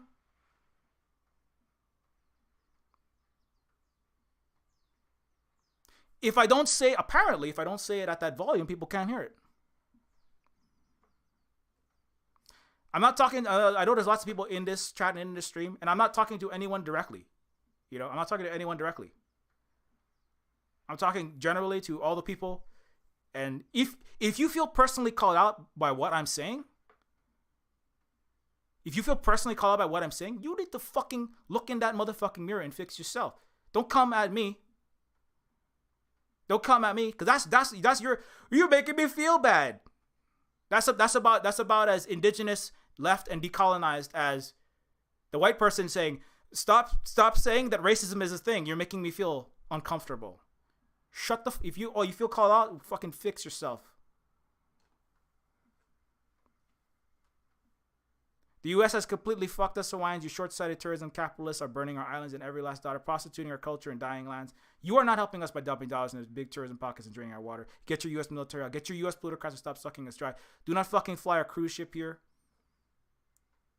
We Hawaiians had the world's highest literacy rate. And I already read this shit. Okay? So my point, you don't have to give me specifically money. But I am saying you have to support these people doing the actual work. Oahu Water Protectors, Aina Mamona, Kiai Report, etc. Anyways, okay. The reason why I went through all of that, I mean, I shouldn't have, this is a problem. I wake up and look at some of this shit, but some days I go like Silver Spook. For the last like week and a week and a half, I actually got. I'm gonna be 100 with you. When I'm not doing this kind of shit, telling 3 million people that there's fucking poison in the water for 4 hours a day, burning my mind so that I don't have the energy and the space to write the script and do art for Neofeud 2. I'm gonna be real with you. Neofeud has taken 5 years, because in the last 5 years, I have to stop my fucking island from becoming uninhabitable and other things like that. So something like Silver Spook, why is Neofeud 2 taking so long? Silver Spook, why is it? Well, if you can get the US motherfucking military out, if you can get your goddamn empire out, if you can, I don't know, help me save the goddamn children in my Kalihi Palama ghetto, I might have more time to do shit like that. But I can't work on Neofeud 2 at the rate that I would like to when I have to do shit like this. And I feel like I have to do shit like this. So I spent the last week and a half, I'm trying not to wake up and look at what's happening so I can get some more work done. And let me be real, I got more work done. Yeah, no, I definitely get way more work done when I'm not burning my brain cells and burning my energy and my vocal cords doing shit like this. So yeah, for real, it does help. It helps me. So if you want to get Neofeud 2 done, stop fucking, do whatever you can. I don't know. Send money to the organizations that are doing the work if you can't physically get there. Fucking help educate people. I don't know. Fucking take time and tell people this message. Share it wherever you can share it. I mean, do whatever you can do. Because I'll tell you what, if the U.S. military-industrial complex falls apart and they go, okay, well, we're not going to start any war with China. We're going to pull back bases in Hawaii. I'll tell you what, Neofeud 2 is going to be done like real fast, man. Because I can get about 3 times as much work done per day because I'm not going to be spending all my fucking time in this mode. So that, part of it is like, I think in the last week and a half, I wake up and instead I read instead of like trying to do educational work, I wake up and I read Brainy Sweetgrass or something else, and I try to do that as long as possible, and I feel a lot better. I feel a lot happier, But today I wake up and I'm like, I don't know. I read too many of the wrong things. I just see this shit going on. I'm like, I can't. I have to do something. I have to do something. But I'll tell you what. Yeah, no, it's slowing me down. It makes me feel like shit. Later on today, I'm gonna fucking have adrenaline fucking. I'm gonna feel like shit. I'm gonna have a hard time getting work done today. So thank you for that. Thanks for that, fuckers.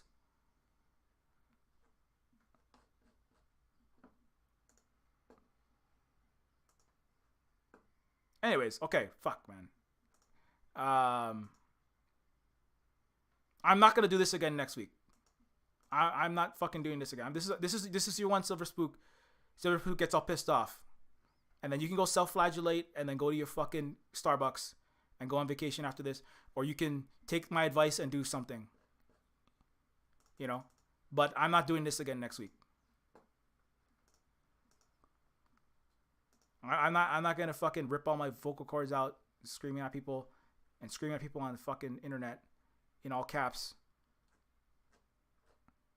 because I don't fucking deserve that shit. Anyway, so this is why I am saying this one like this, because the way what I'm seeing, and I was watching Danny Haifong and Scott Ritter were talking about what's happening in Ukraine and also in currently in the Asia Pacific region, and it's not good. And it's not only is it not good, this is existential. This is existential. Anyways, there is a severe deficiency of sanity and education in the West, but every USian needs to do whatever they can do to stop this complete batshit end of the world plan. War with China is nuclear Armageddon. Inside the U.S. military, modern island hopping campaign to take on China. History doesn't repeat itself, but it often part of it. This is not the only article, by the way, but this is not like a personal call out to Jeff Shogel. I don't give a fuck. It's not Jeff Shogel. This is the entire. Let me.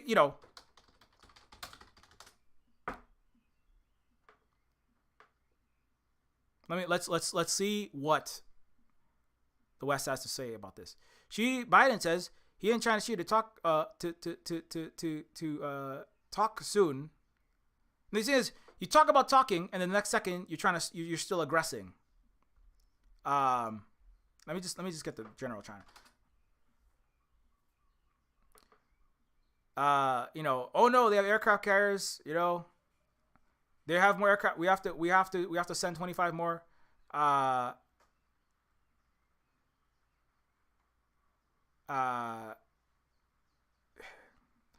Ex-generals see nuclear blackmail Trinity in Russia, China, North Korea.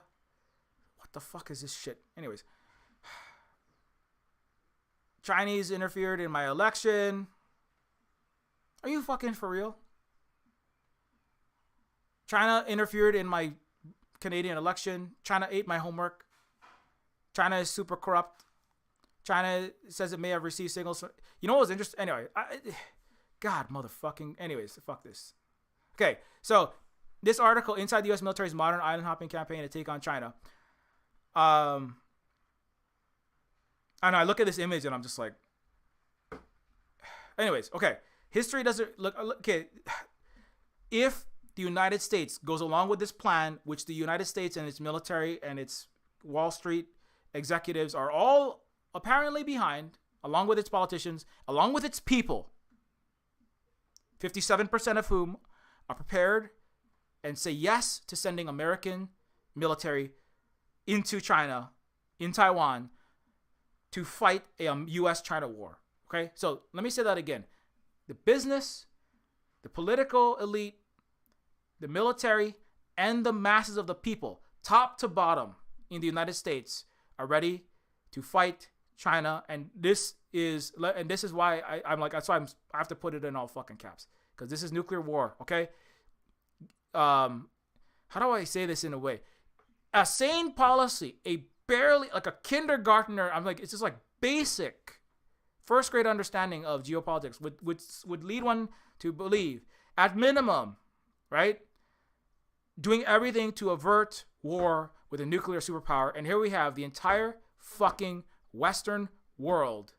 I had like Swedish and German people up in my thing going, no, the United States has to start war with China, because if we don't start war with China, there might be a human rights abuse in Xinjiang. Okay, let me do basic fucking. This is what you see how it's so infuriating.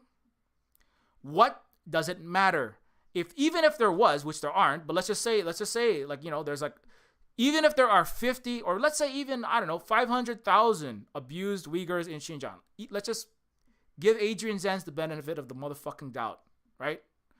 Even if there are 500,000 abused Xinjiang Uyghurs, like a lot of NATO-sponsored think tanks are saying, if you start war with China, those 500,000 Uyghurs will die, along with the other 7.8 billion people. So now I don't know if you can do basic math. Okay, let me do the basic math for you, because you don't have mathematics in the United States either. I'm sorry. I'm like anyway. That is, that is 2,000. That's approximately 16,000 times more people will die in nuclear holocaust, along with every other non-human relative, including with the capacity for the earth to support life. Okay, so 500,000 Uyghurs is about 0.000000001% of how many people would suffer and die, not just have forced labor, suffer and die if you start war with China. How the fuck? Okay, Mr. German man who come up in my thread. I don't want to read this guy's name because I don't want to give him any fucking free press. Okay, Mr. European who's up in my thread going, but Silver Spook, we can't allow China to abuse those Uyghurs. We have to send the ICBMs into China. How the fuck does that work out? But this is somebody who has like apparently a very good job at a corporation somewhere in Germany or in, I forget where the fuck they are. I don't give a fuck where the fuck they're from. They call themselves European. The European project has failed. NATO is going to dissolve probably by the end of the year, hopefully, or sooner, before they start this ridiculous fucking war. New Zealand apparently trying to join NATO. Jacinda, what the fuck? Anyways,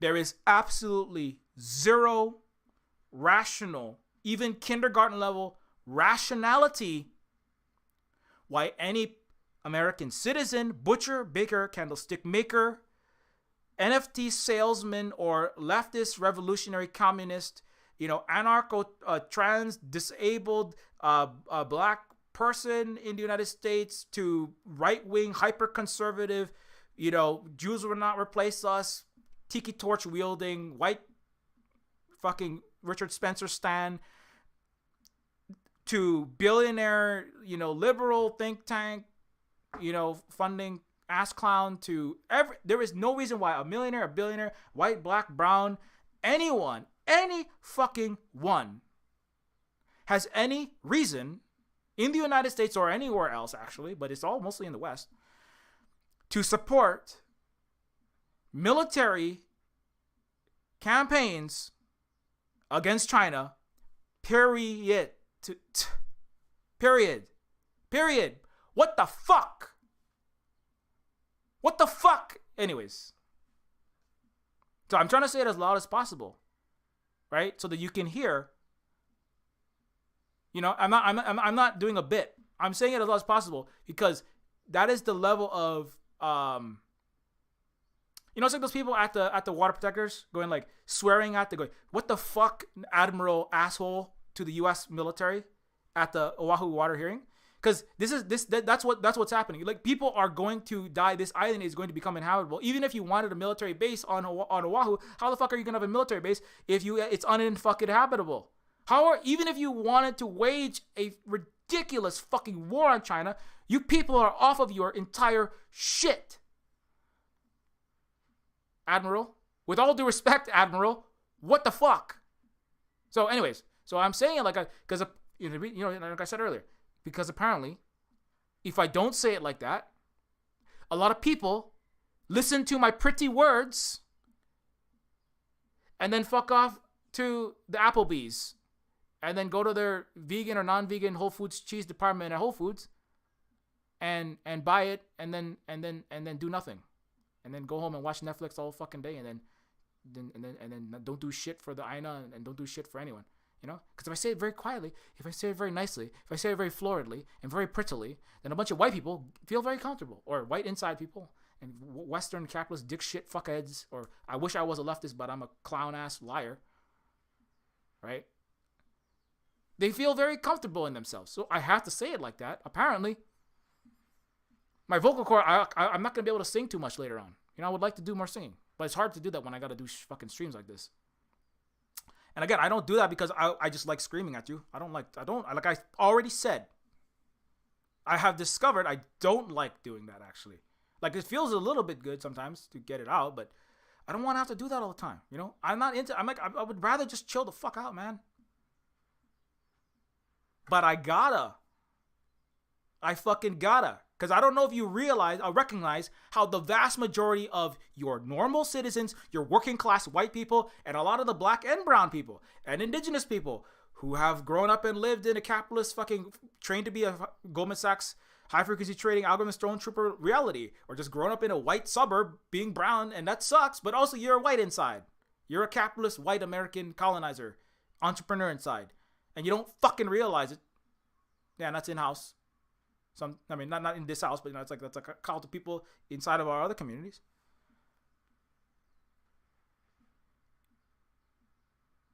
You have all collectively lost your fucking minds. Okay? Do whatever you got to do. I don't know. I got to tell you that. Maybe you take that and you're like, I don't know, whatever.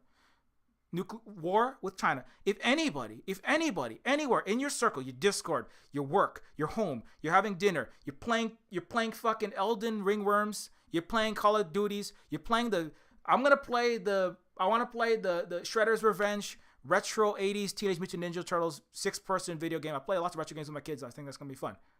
You playing that game with your friends and they start talking anything about aggression into Russia or China. Okay? Do not let that fucking complete batshit self-annihilatory insanity stand. Or there will not be any game. There will not be any Teenage Mutant Ninja anythings. There will be no parties. There will be no. But Silver Spook, I just want to get laid this summer in my beach bod that I spent 7 hours doing a workout. You're not gonna get laid with anything when you're in a radiated skeleton. I'm sorry, this is not like Undertale. There's no cutesy, happy, fun ending, where you get to date skeletons. You're gonna be like the end of Terminator. You're gonna be like Sarah Connor's Terminator 2 Nightmare. Okay? Jesus fucking Christ. Anyways. Fuck. War with China, and I'm gonna probably get banned off Twitter after this. So fuck. War with China is not expected to reach World War II casualty levels. Okay, this one I was like, what in the fuck? How, like, this is not the only place I've seen this. The U.S. Navy, I've seen this in the National Review, CNN. Bloomberg. Not all today, but again and again and again, and more. Right now, it's really coming up right now. Okay, I can't even read this sentence without losing my shit, man. When a task and purpose asked the commander, Marine Corps Combat Development Command in February, how many U.S. troops will be killed and wounded in a war against China? He indicated that he did not expect the number of casualties to rise to World War II levels. Okay. Do you see what...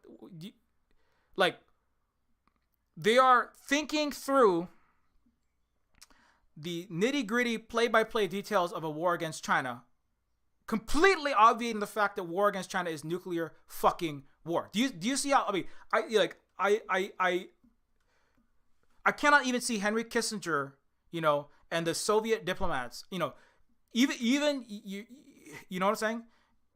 War with China is not expected to reach World War II casualty levels. Like, even your asshole imperialists, right?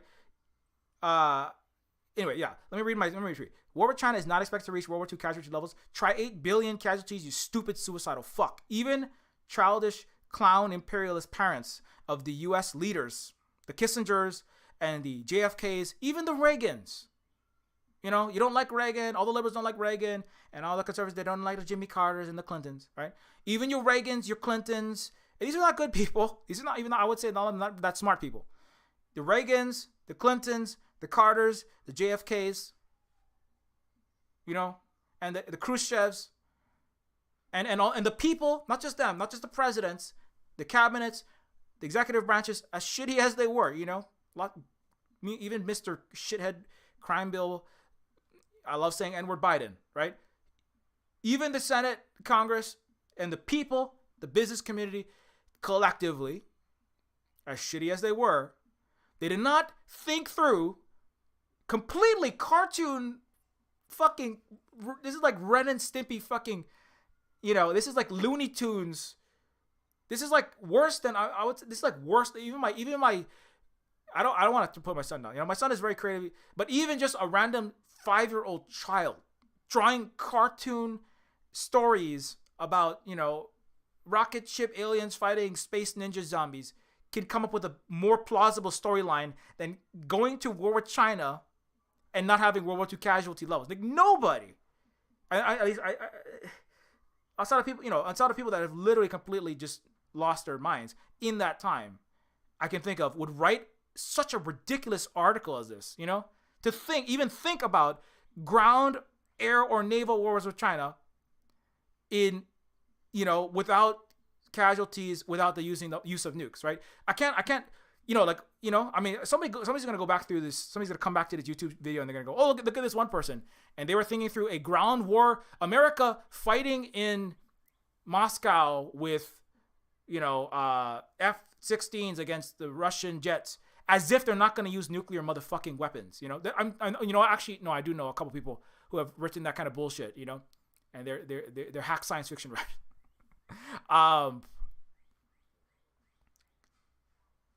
You know what I'm saying?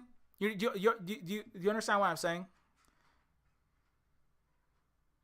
They didn't court apocalypse by ICBMing the Soviet Union in Cold War 1.0, and they didn't like write up ridiculous. This isn't the thing. This is actual strategy. Like, this is not This is not just a thing that they're writing down. This is like people that the neocons of the last 20 years. They think of Putin as some kind of like cartoon puppet that they write stories about, and they get, I said the university system's broken, and you can get like, the U.S. Western university system is garbage, period. The Western education system is fucked up. But I mean, you might have to actually have a little bit of rationality and rewrite something even slightly connected to reality. Maybe in the 1960s to get like a B plus or an A or a gentleman's B minus at Harvard, But like in the last 20 years, you can just write, and my strategy is to shore up the military and spend another $600 trillion on, Lockheed and Raytheon weapons to regime change Putin. And it can be completely unhinged, knowing nothing about Russia, knowing nothing about Russian history or American history, knowing nothing about Putin, knowing nothing about his government, right? And you can get an A++. The only question to ask is how many zeros come after the leading digit in the military budget, But what that has led to is just like even for the incompetent U.S., just unheard of levels of disconnection with reality. They call themselves the post-reality like what do they call it? We live in the masters of the universe. We make reality however we see fit. We don't need to learn history. They actually argue, some of these neocons, like Pelosi is one of these. Project for New American Century for New American Security types, like the Wolfowitz doctrine people. They're like, we don't have to study history. We don't have to study Russia. We don't have to study anything. We make up whatever reality we want. We're like literally like children. I mean, I want to put children are much more advanced than these clowns that run the United States and the Western entire world, the capitalist world. We just make up whatever reality we want, and then we write it down, and then we demand that Russia and China and the global South and Venezuela and Iran and South America and everyone else and Hawaii and Okinawa and Japan, everyone else, they just do whatever the fuck we say, because the Berlin Wall fell. Again, it's like it's childish boomer ass spoiled people shit. It's like, oh, I can just do whatever the fuck I want. See, the people that are millennials are being all spoiled, but the reality is, there are spoiled. I'm not saying there's no spoiled millennials. There absolutely was. I was certainly one of those people, And then I had to go fucking like do actual fucking hard ass work for 10 years, and then I was like, oh shit, man, holy shit, I need to like, get more right about this stuff, But these people that run the Western world, they're like literally, I can just invent whatever reality I feel like. I can just say the stock market is at 36,000 and period. I can just print money and give it to my fucking self and then throw it into nuclear missiles and shoot them wherever the fuck I want. I can just send $54 billion worth of advanced missile defense systems and Javelin missiles and broken artillery that I'm going to give to the Russians for free. And that's going to make Russia change, man. Holy shit. How's that Ukraine war going for you, by the way? Well, if you read Western media, it's going awesome. Anyways, okay, so my point is that okay, if you take nothing else, right? If anybody anywhere says war with China, just stop them right there. There will be no war with China. There cannot be any war with, around China, Taiwan. Taiwan is part of motherfucking China. Okay? Period. And if they ask why not, like that fucking Euro clown in my thread, right?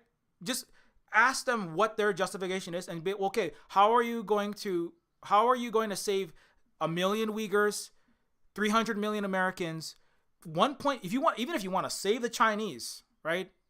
Overthrow the CPC and stop their communists, or if you want to bring communism to China because you're left or right, everybody's just anti-motherfucking China, left, right, center, right? What you want to save 1 million Uyghurs, 300 million Americans from the Chinese invasion, all of Europe from the white, genocide peril, whatever it is, right? You want to bring freedom and democracy to 7 billion people around the world who don't have it, right?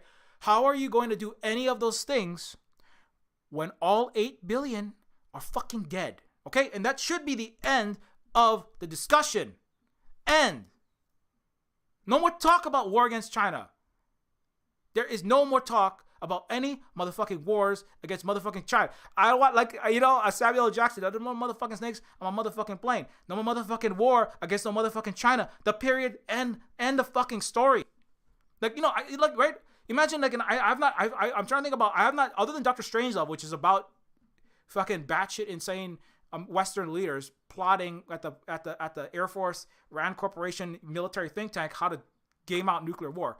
But that's a movie. It's clearly, oh my god, that guy is completely unhinged. He is disconnected fully from reality. That guy is on all of the meth and all of the ice and all of the acid, and he has completely lost connection with anything. Right? That's the point, right?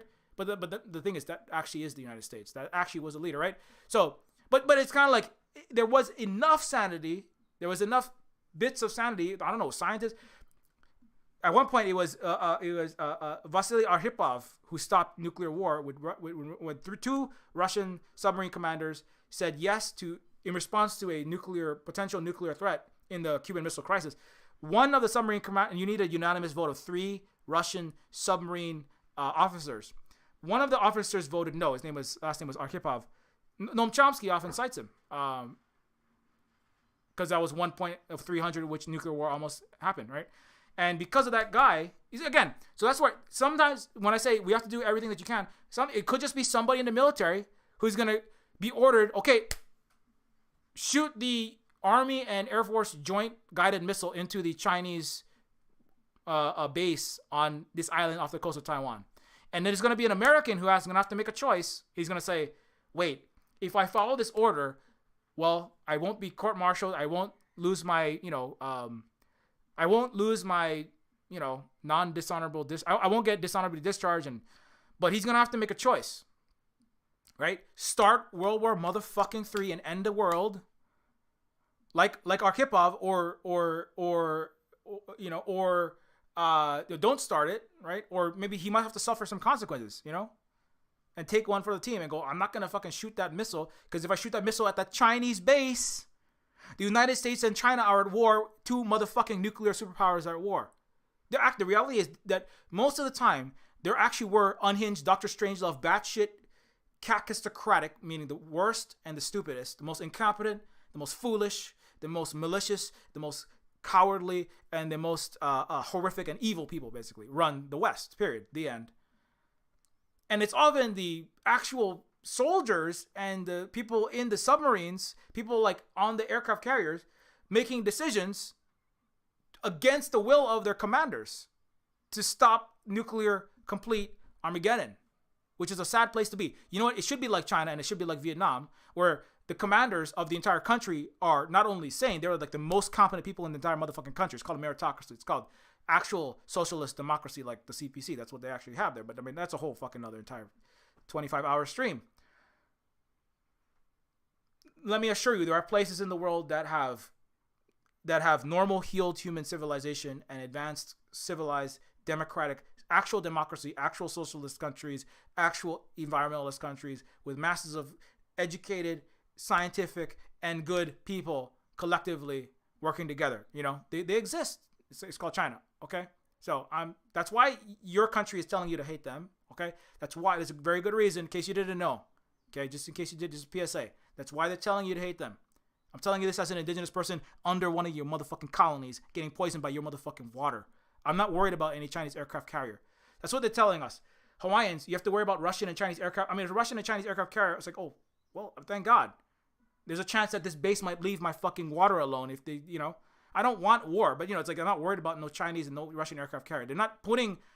The Chinese are working directly with Cuba, and they're in the Belt and Road with millions and millions of people getting jobs and benefits and trade and all kind of great things.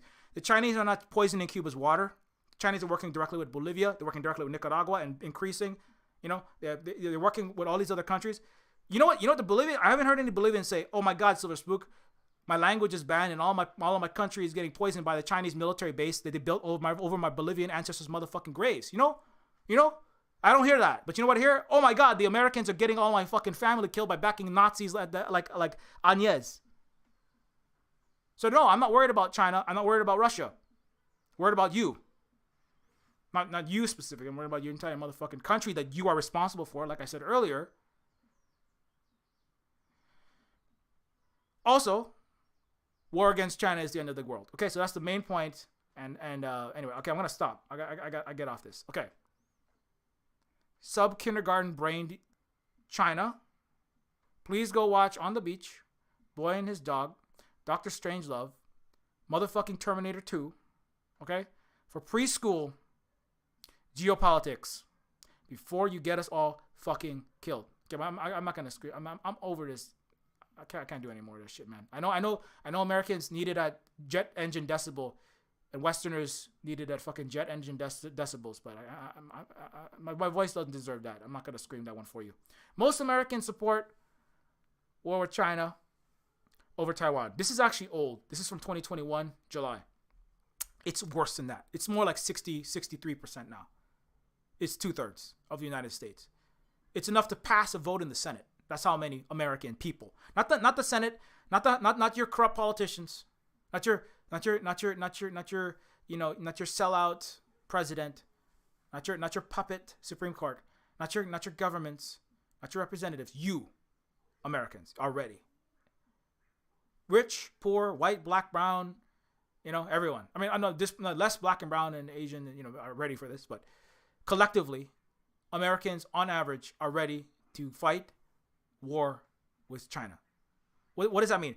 66% of Americans want to end the entire motherfucking world. Okay? So this has been the case for nearly an entire year. Now it's worse. Okay? So do you see how bad that is? So before you get us all motherfucking killed, okay? Okay. For the people, see, this is, I know I don't want to show little kids this necessarily, but people, if you have a nuclear armed country, you should be required to at least watch one of these movies, and to learn and to take a test on this, right? What happens during a war, even a non-nuclear war? Let's say you shoot a missile into a Chinese aircraft carrier, right? Like the one they just built, right? What happens in a war between nuclear powers, between two nuclear powers, actual war? What happens? This is what happens, okay? This is your brain on drugs. You used to have those little cartoons, right? The little show in the 80s, right? They had the McGruff truck at the end of every Nintendo video game. Winners don't use drugs, Thanks a lot, FBI. Stop rounding up black and brown people and Fred Hampton. But, this is your brain. This is your brain on drugs. Remember those? You crack an egg. This is your brain. Put it on a frying pan. That's your brain on drugs. Frying. Dying, right? Okay, this is your country. This is your planet. This is your city. This is your family. This is your neighborhood. This is your comrades, okay? If you're a leftist, this is your comrades. This is your cooperative. If you're capitalist, this is your business. This is your house. This is your mom. This is your friend. This is that person on Discord that you are in a fight with. And this is that Twitch streamer that you want to date. This is your communist girlfriend that you're trying to hook up with. And then you're just giving them money because why are you there? This is your friends. This is your yoga teacher. This is your brother. This is your non-binary sibling. This is your parent. This is your cousin. This is your indigenous relative that you're supporting. This is your Patreon patron. This is everyone, okay? And this is everyone on nuclear war on the bottom. Okay? In case you don't get it. Because I know some people don't get it. I mean, I'm sorry. I know I'm sorry if you feel like I'm insulting your intelligence. Perhaps you have not been informed about what war with Russia or China, and now the China is even more dangerous. This is what that means, okay? This is what that means. If anybody asks, if anybody says anything other, if anybody even brings up, we have to defend Taiwan. We have to do anything militarily against China. Anything at all. U.S. troops anywhere near China, definitely not in China. If they say anything near that, immediately educate them about what war with nuclear superpower means. Because apparently, 63% of y'all don't know.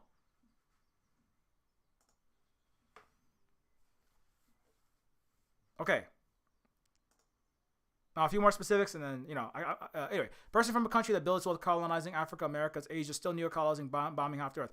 I know nothing about China, but my media told me they know human rights, and we must liberate my Taiwan.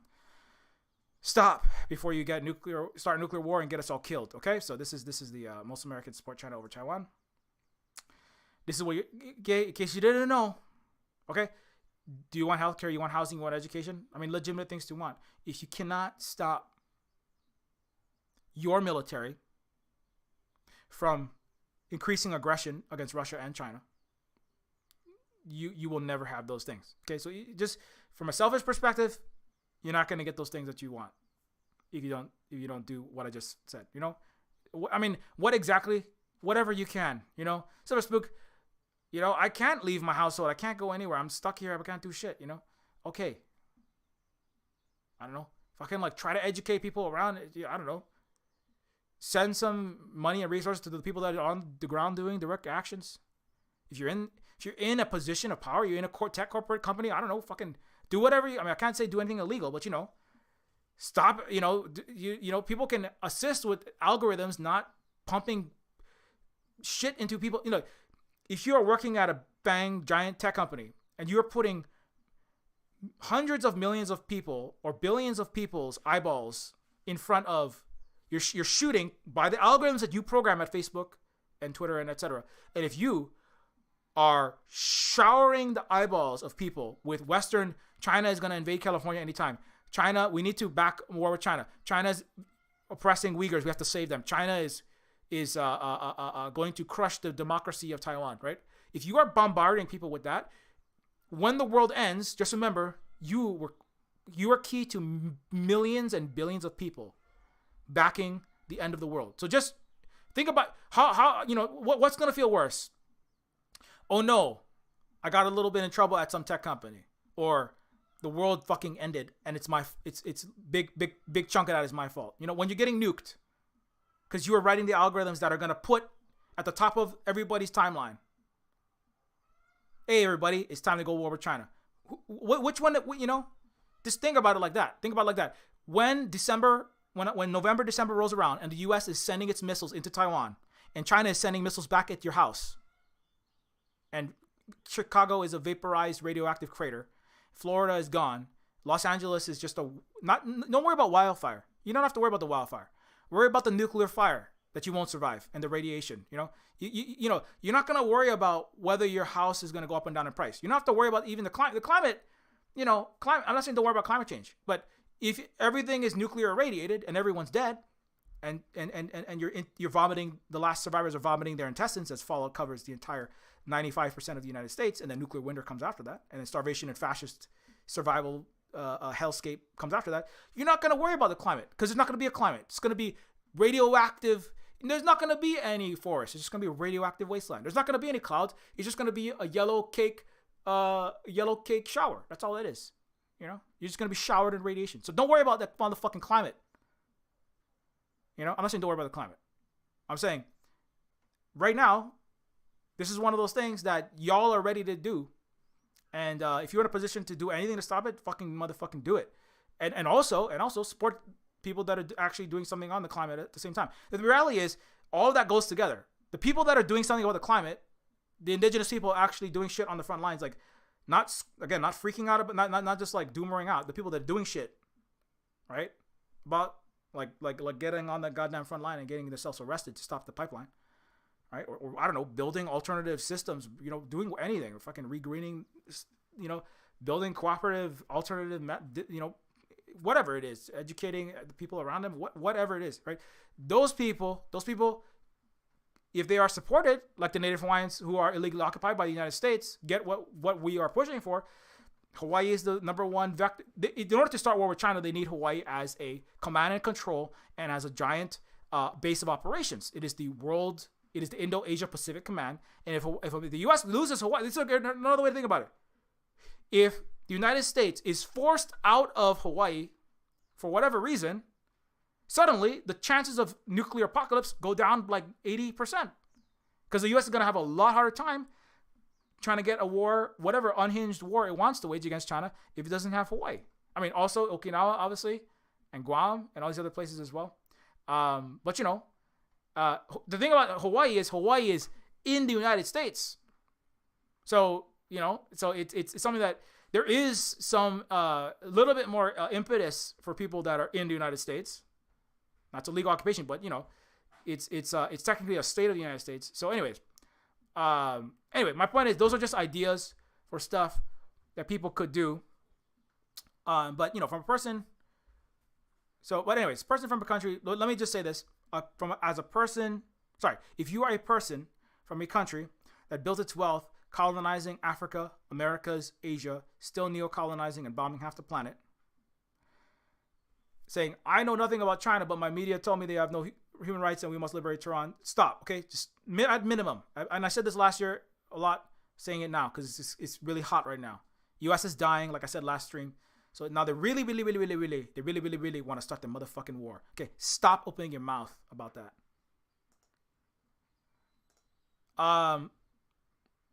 Manufacturing consent with total deceit. I recommend you. Okay, here. Let me. I'm going to give you a link to this video because this one's important. Actually, there's two things, and I know Holly's probably got it already, but there is a KJ No Child Collective article. KJ No is a Asian ex-U.S. military and intelligence community personnel that is doing everything possible to stop this. Okay, if you have not, a lot of people probably have already read this. If you in my stream already, and I'm sorry to people that. If you're listening to this, I know there's a lot of people, I know Big Teal, Holly, and lots of other people, you've heard this before, people at the Silver Spooky, they've heard a lot of this stuff before.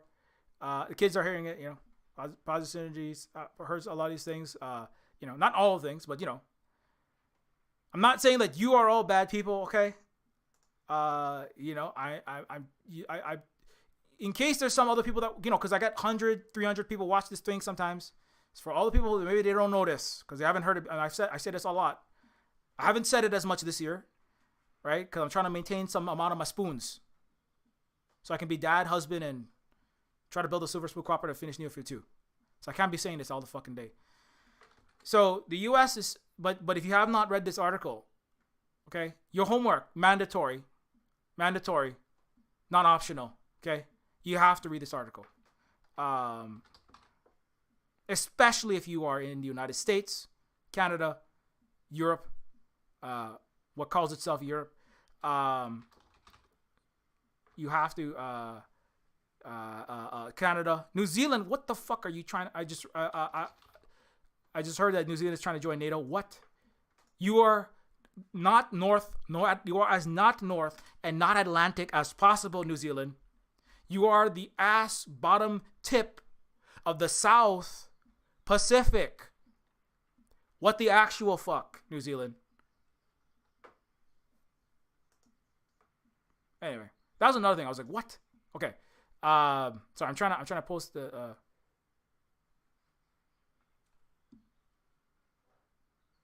Okay. Holly's already got it. I'm not gonna post it. I'm sorry. My thing is slow. Holly's already got it. Okay. Anyways, yeah. So okay. So read that entire article, okay? Read that entire article. Think about it. Okay? If you have not. Think about it really hard. Okay? If that's too complex for you, just look at that thread I just said. If you need it to be screamed in your face, I'm not going to do this again. I'm not doing this again.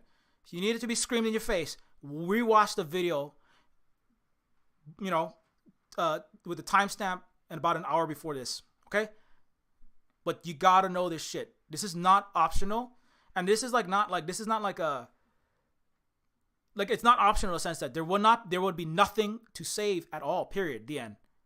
If you do not get this shit, okay? There will be no climate to save. There will be no black and brown people to save. There will be no white people to save. There will be no economics. There will be no disabled people to save. There will be no trans. There will be no trans on the spectrum, disabled. And I'm not trying to belittle those people. I'm just saying whoever you want to support. There will be no global south. There will be no global north. There will be no fish. There will be no water. There will be no religion. There will be no philosophy. There will be no Shakespeare. There will be no African Afrofuturism, and there will be no indigenous futurism. There will be nothing. Okay, so you cannot get this shit. Everything else is pointless. So what? Read that article. I don't want to have to do this shit again.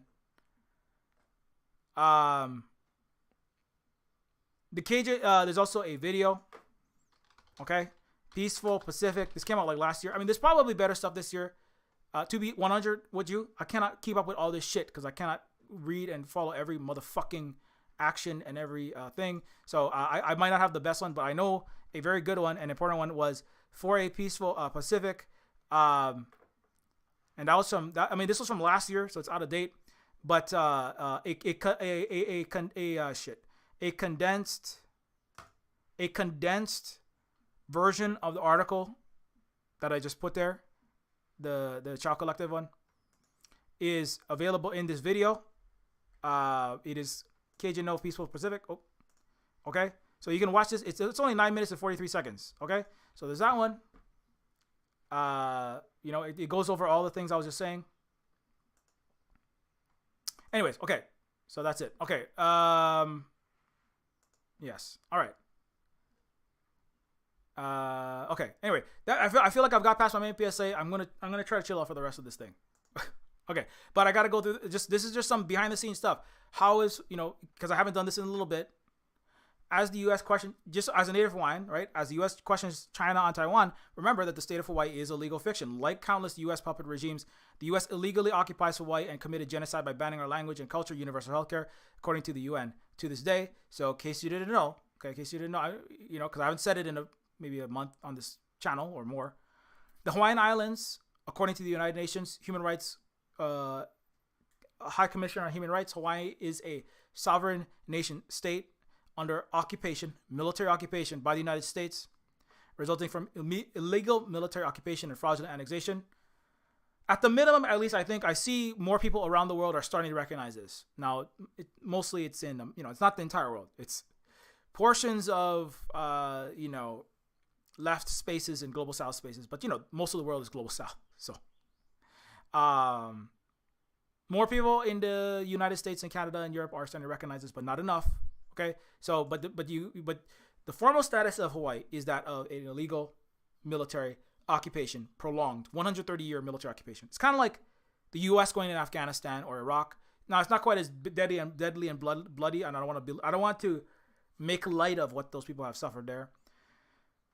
People are upset about Russia being in Ukraine. The United States Russia has been in Ukraine for 4 months. The U.S. has been in Hawaii for 130 years, according to the United Nations, the highest international body, right? That the U.S. is talking about Xinjiang abuses. So that's why it is always incredibly frustrating whenever people talk about cyberspook. You should stop saying anything good about China because China is abusing Xinjiang Uyghur, stopping them from speaking their language, right?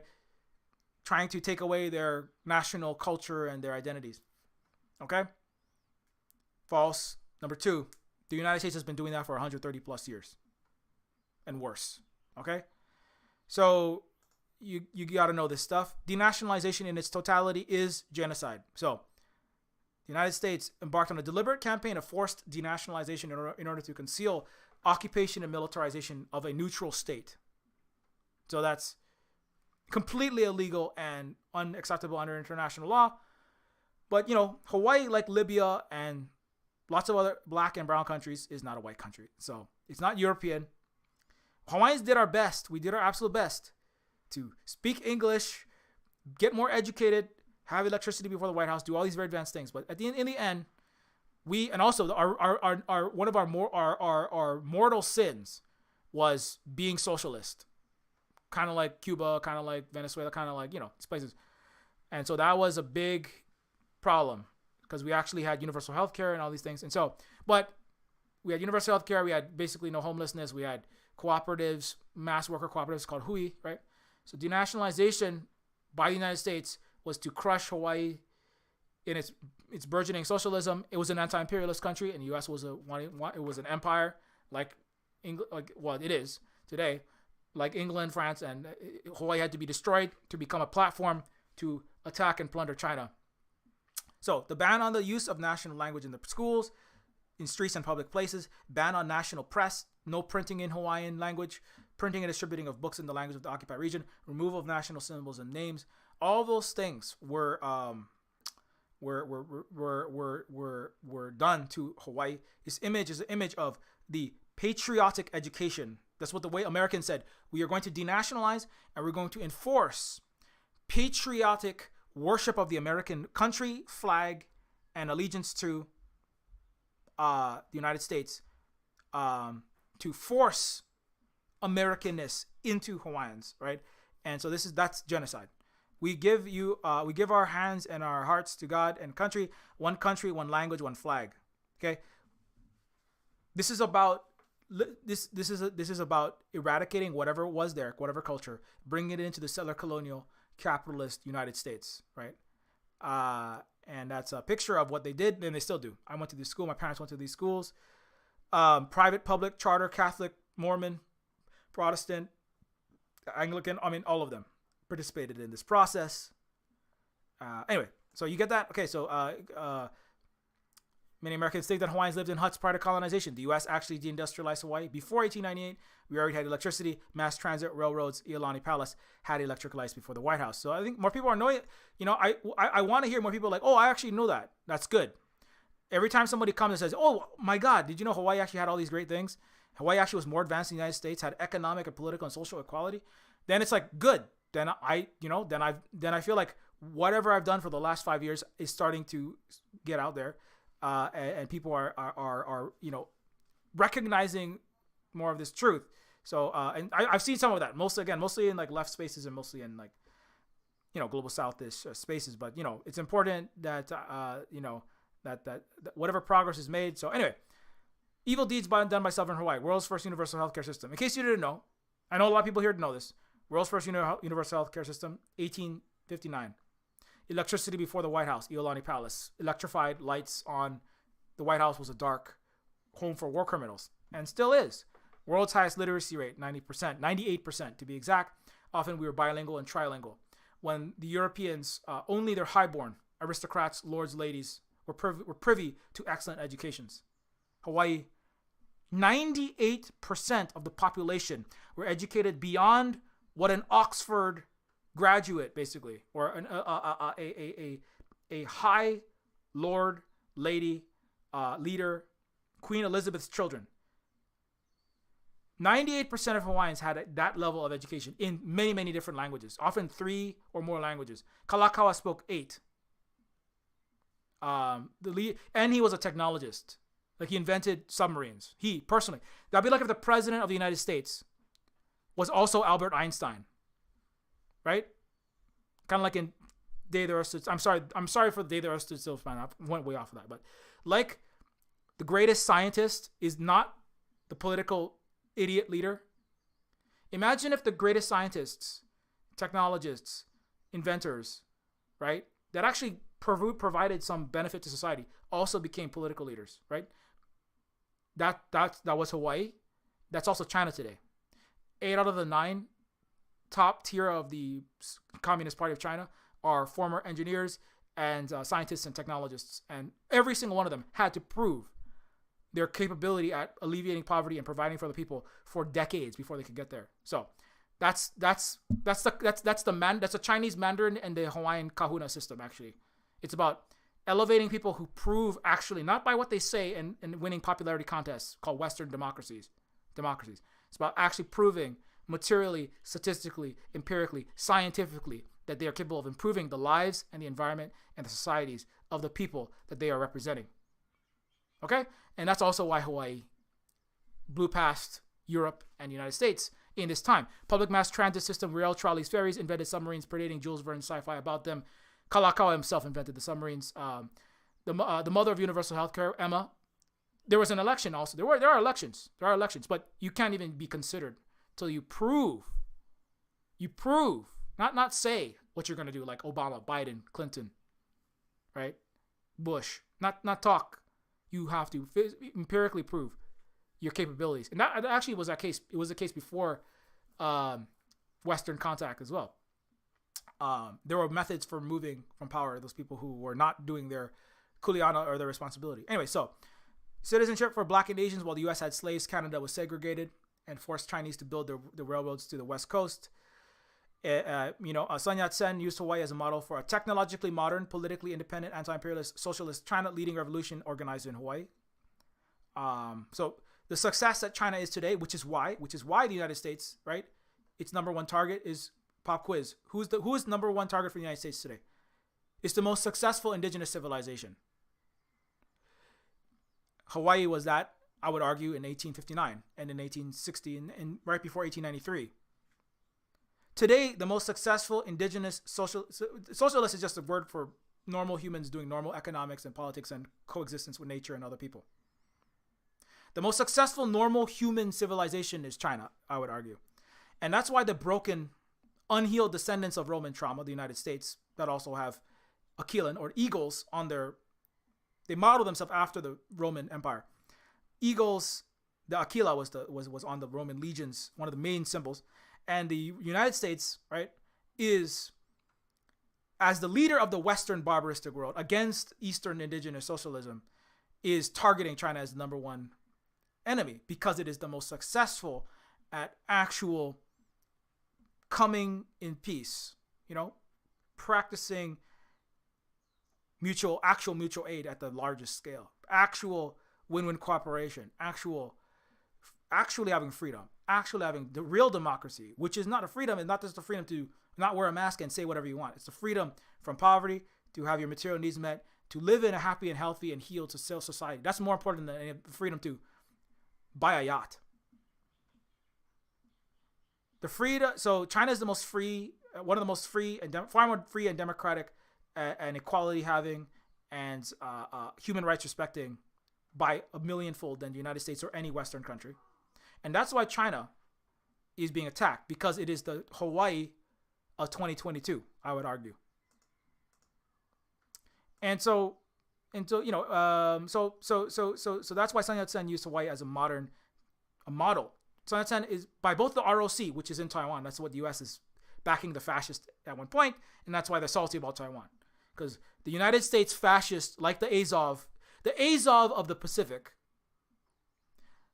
the Kuomintang, which were backed by the U.S. and NATO, failed.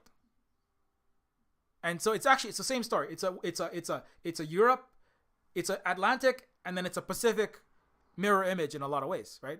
The U.S. wants to do a Ukraine against China through its Western-backed, fascist, pro-U.S. capitalist Taiwanese separatists. To the chagrin and the death and the suffering of all the Taiwanese, who are all going to die when they start a war there, like Ukraine, suffering, dying, starving. Anyways, okay, so Sun Yat-sen, but Sun Yat-sen is the father of modern China, in case you don't know that. Led the first anti-imperialist revolutions, the Xing Changhui and the Xing Changhui, and later the Teng Menghui were led from Hawaii. In fact, near Hilo, organized much of them. Sun Yat-sen was educated. The mother of universal healthcare, Emma Kalani Kaumaka Kaleleo Nalanina Earuk, gave Sun Yat-sen his award of second in his class in grammar when Sun Yat-sen was in elementary school in Hawaii. He led the revolution that initiated the path for the Communist Party of China that currently leads the most advanced country in the world that the U.S. is afraid of. Right. So that's another close connection that Hawaii and China have. On top of this, many, many, many other ones as well. But I bring that up because these are the successes of Hawaii that I haven't gone over for a little bit. So I just want to bring these about, right? Hawaii inspired China in that sense. Now, Hawaii also learned a lot from China. Hawaii brought Chinese people in. Kalakaua and other leaders brought Chinese people in to help with win-win cooperative farming and agriculture in Hui, worker cooperatives. While U.S. and Western capitalists, white oligarchs, were oppressing all of their slave labor, their indentured, basically starvation wage, oppressed coolie labor. That's what they call them, coolies. So it sounds a little better than slaves, doesn't it? Ooh, slaves sounds bad, right? Call them coolies instead. Call them long-term indentured, underpaid servants that are all black, brown, Asian, Filipino, Japanese, Chinese, something, Hawaiian. The Hui were worker cooperatives which avoided Western capitalist banks and businesses intentionally because we were trying to build an anti-imperialist, socialist, collective wealth. We did have economics and business, but we were trying to have the most, what the Chinese call Xiaokang Xiahui, with its common, moderate, prosperity. Shao, small. Kang, prosperity. Sha, hui. Hui is collective coming together and meeting and doing a thing, whether that's a cooperative business, a cooperative housing project, a Vietnamese pho diaspora restaurant in Los Angeles is a hui, or a round robin cooperative finance in a Chinatown in Honolulu finance where everybody puts in a little money and then there's a lottery and then someone from the cooperative gets to take out a loan from the kitty to start a restaurant or a laundromat, or because of Chinese Exclusion Act. So cooperative banking, cooperative business are deep in Hawaiian and Asian culture. Actually, they go back much farther than anyone. Not to say we're perfect people, but these things predate a lot of Western socialism. And certainly the people were trying to practice these things. And that's a part of why Hawaii was more successful as well. To the chagrin and the anger of the white capitalist Doles and Thurstons who back the U.S., who work with the U.S., like the Añezes of Bolivia, like the Modis of India, like the Ghanis of Afghanistan, working with the U.S. neoliberals to undo their own local people's needs for global capitalism and local capitalist benefit.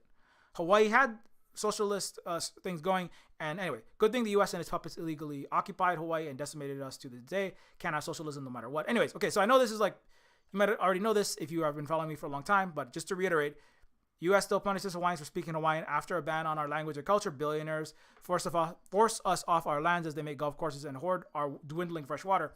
Nearly gone thanks to U.S. military poisoning it. U.S. sought and still uses Hawaii as a platform to plunder and make war in Asia. Stolen Hawaiian land is weaponized to launch B-52s into Vietnam to slaughter millions of Koreans. McKinley sold the theft of Hawaii to racist Americans as it will help us imperialize China. Let me say that again. The United States citizens, like today, wanted to hurt China to drain its wealth. The majority of American people, rich, poor, working class, capitalist class, there was a cross-class American solidarity to attack and plunder China, just like there is today in Taiwan. 57-60% want to go attack Taiwan. Recklessly, stupidly, self-annihilating, start apocalypse, but still, anti-Asian hate is the United States. I would argue that the West is a shadow, a small, unwashed, spiceless, insecure shadow of the East, I would argue. Europe is a shadow of Asia that is jealous, vengeful, in the dark and uneducated. And you're seeing that happen. You're seeing the end of the West. The thing is, the East doesn't want to destroy the West. The East wants to bring its younger relatives into the fold and just cooperate and just be equals at the round table. You know. So I heard Scott Ritter, ex-U.S. Marine intelligence officer, very knowledgeable about what the U.S. is doing in international geopolitical affairs, and especially in Ukraine, as a weapons inspector for the U.S. military. He's like, if you're from Europe, think of it as like there's a round table, but there's still a big chair for King Arthur. He comes in through a special door with his giant sword. So we're all democracies in the UN and the International Family of Nations, but there's a shadow. There's actually that's not really a democracy. You can do whatever you want as long as King Arthur is the United States. King Arthur is the West, really. And as long as it says, whatever it says goes, we're going to have a nice, happy democracy and a nice equality here, you know? And that attitude that's a big part of that attitude has to go away. I know it's going to be hard. It's going to hurt a lot. A lot of ego is going to explode. You know, it's going to hurt a lot. But if the lesson has to be learned, that lesson is deep. I've gone through entire streams. Like some of the other videos I have made are about specifically about that multi-millennia problem, right? Of West-centric anthropology in Age of Empires. Alienization of indigenous species is about science fiction trying to eradicate it. That's all about a fear that's a shadow of Africa. It's not just the East, it's the East and it's the South, and it's indigenous people generally. It's non-white, it's black and brown and Asian and Turtle Island and Pacific peoples generally.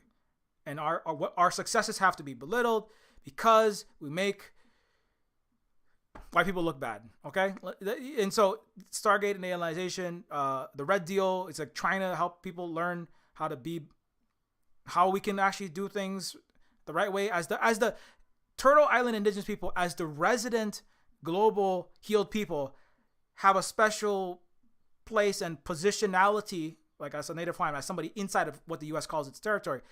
We have a special positionality to try to directly in the face of people kind of help to be better. Again, the Red Deal and indigenous, it's not about making an ethno state where all the white people have to go back to Europe and they get genocided and forced labor, right?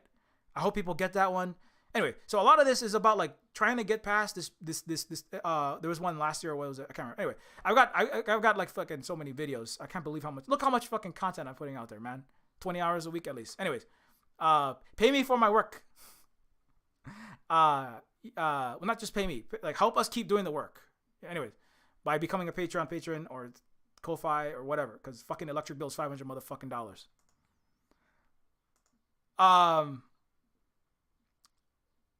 Not just because of that. Shit costs money. I gotta buy $3,000 worth of roof stuff. Okay, I'm fixing this house. Okay, not just me. Holly's doing tons of work. Positive Synergy is doing lots of work.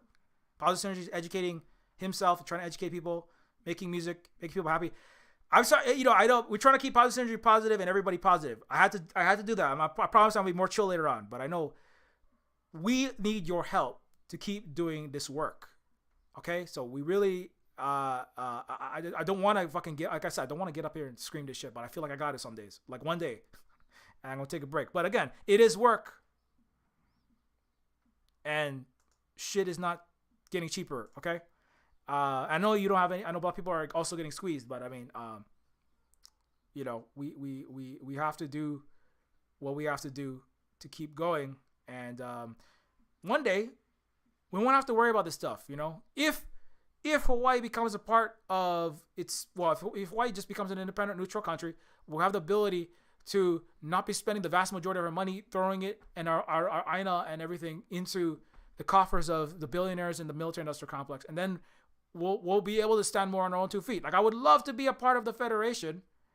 If now Hawaii's not part of China, we can't really become part of China. But if Hawaii was in the Federation of China, if Hawaii is like Cuba, like their material conditions have been improving. The Xinjiang people's material conditions, I would love to be in there. And then we would probably be in less of a situation where we were going to need all that help. Well, we still need to sell I still have to sell video games and shit like that. But it is a thing that when we have more win-win cooperation and less of this coming in insecurity and in fear and in violence, and we have more coming to each other in peace globally, we'll have to worry about this stuff less. But as it stands, I got to do this thing. I don't have to do this, obviously.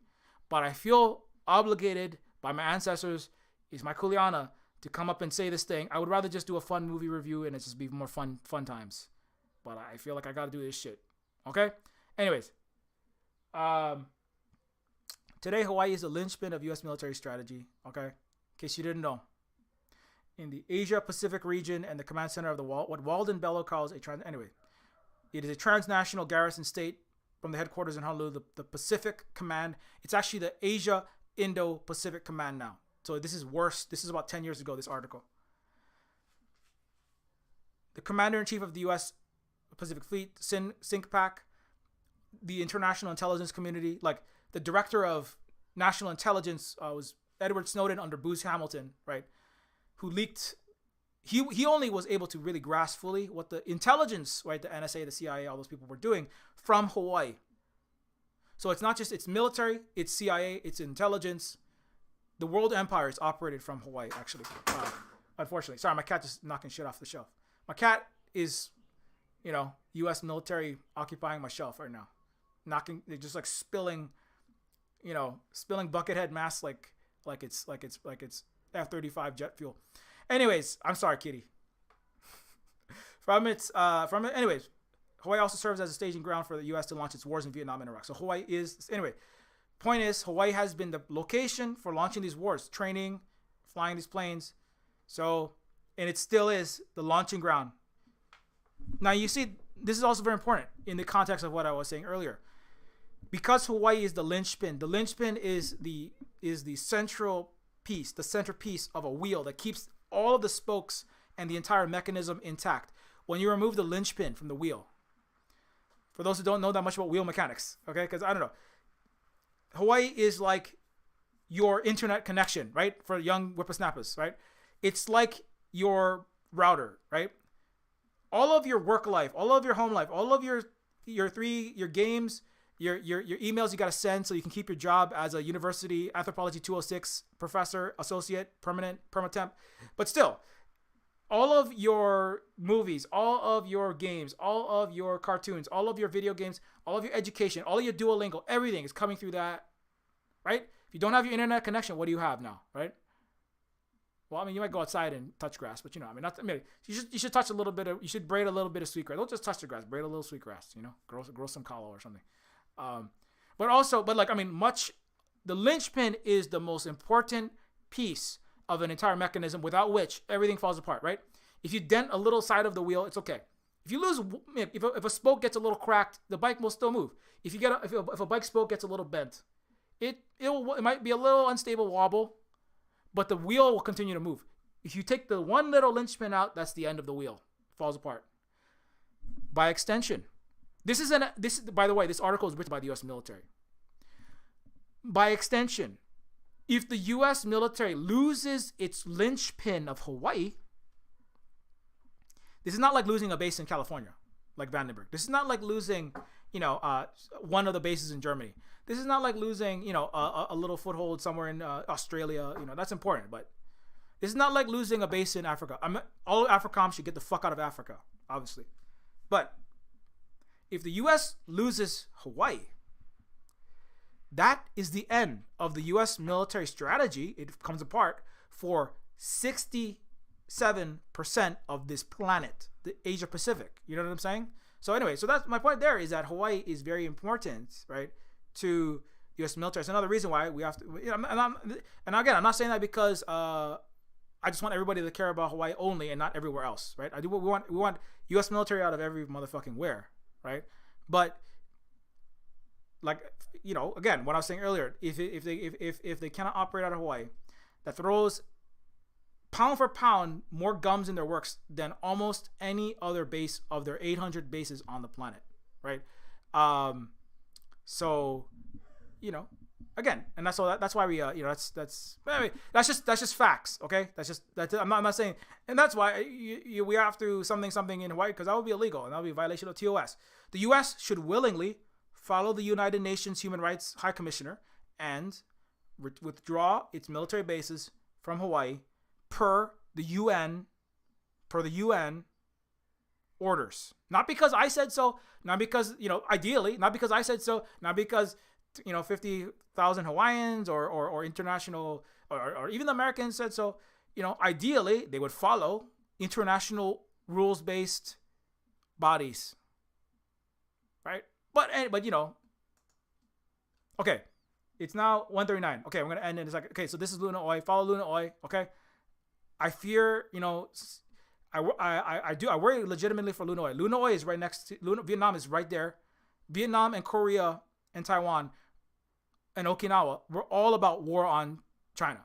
That's what they all ultimately were about. It was about stopping the spread of Chinese communism, and they were all proxy wars of one sort or another. All the wars that America has fought in the last 70, 80 years since World War II have been proxy wars against Russia and China. They will say this. You look at the Brzezinski plan. All these other places are sacrifice zones. Afghanistan was sacrificed. Syria sacrificed to stop incursions. Palestine is suffering because the U.S. needs its foothold to stop the connection between Africa, Asia, all of Asia together.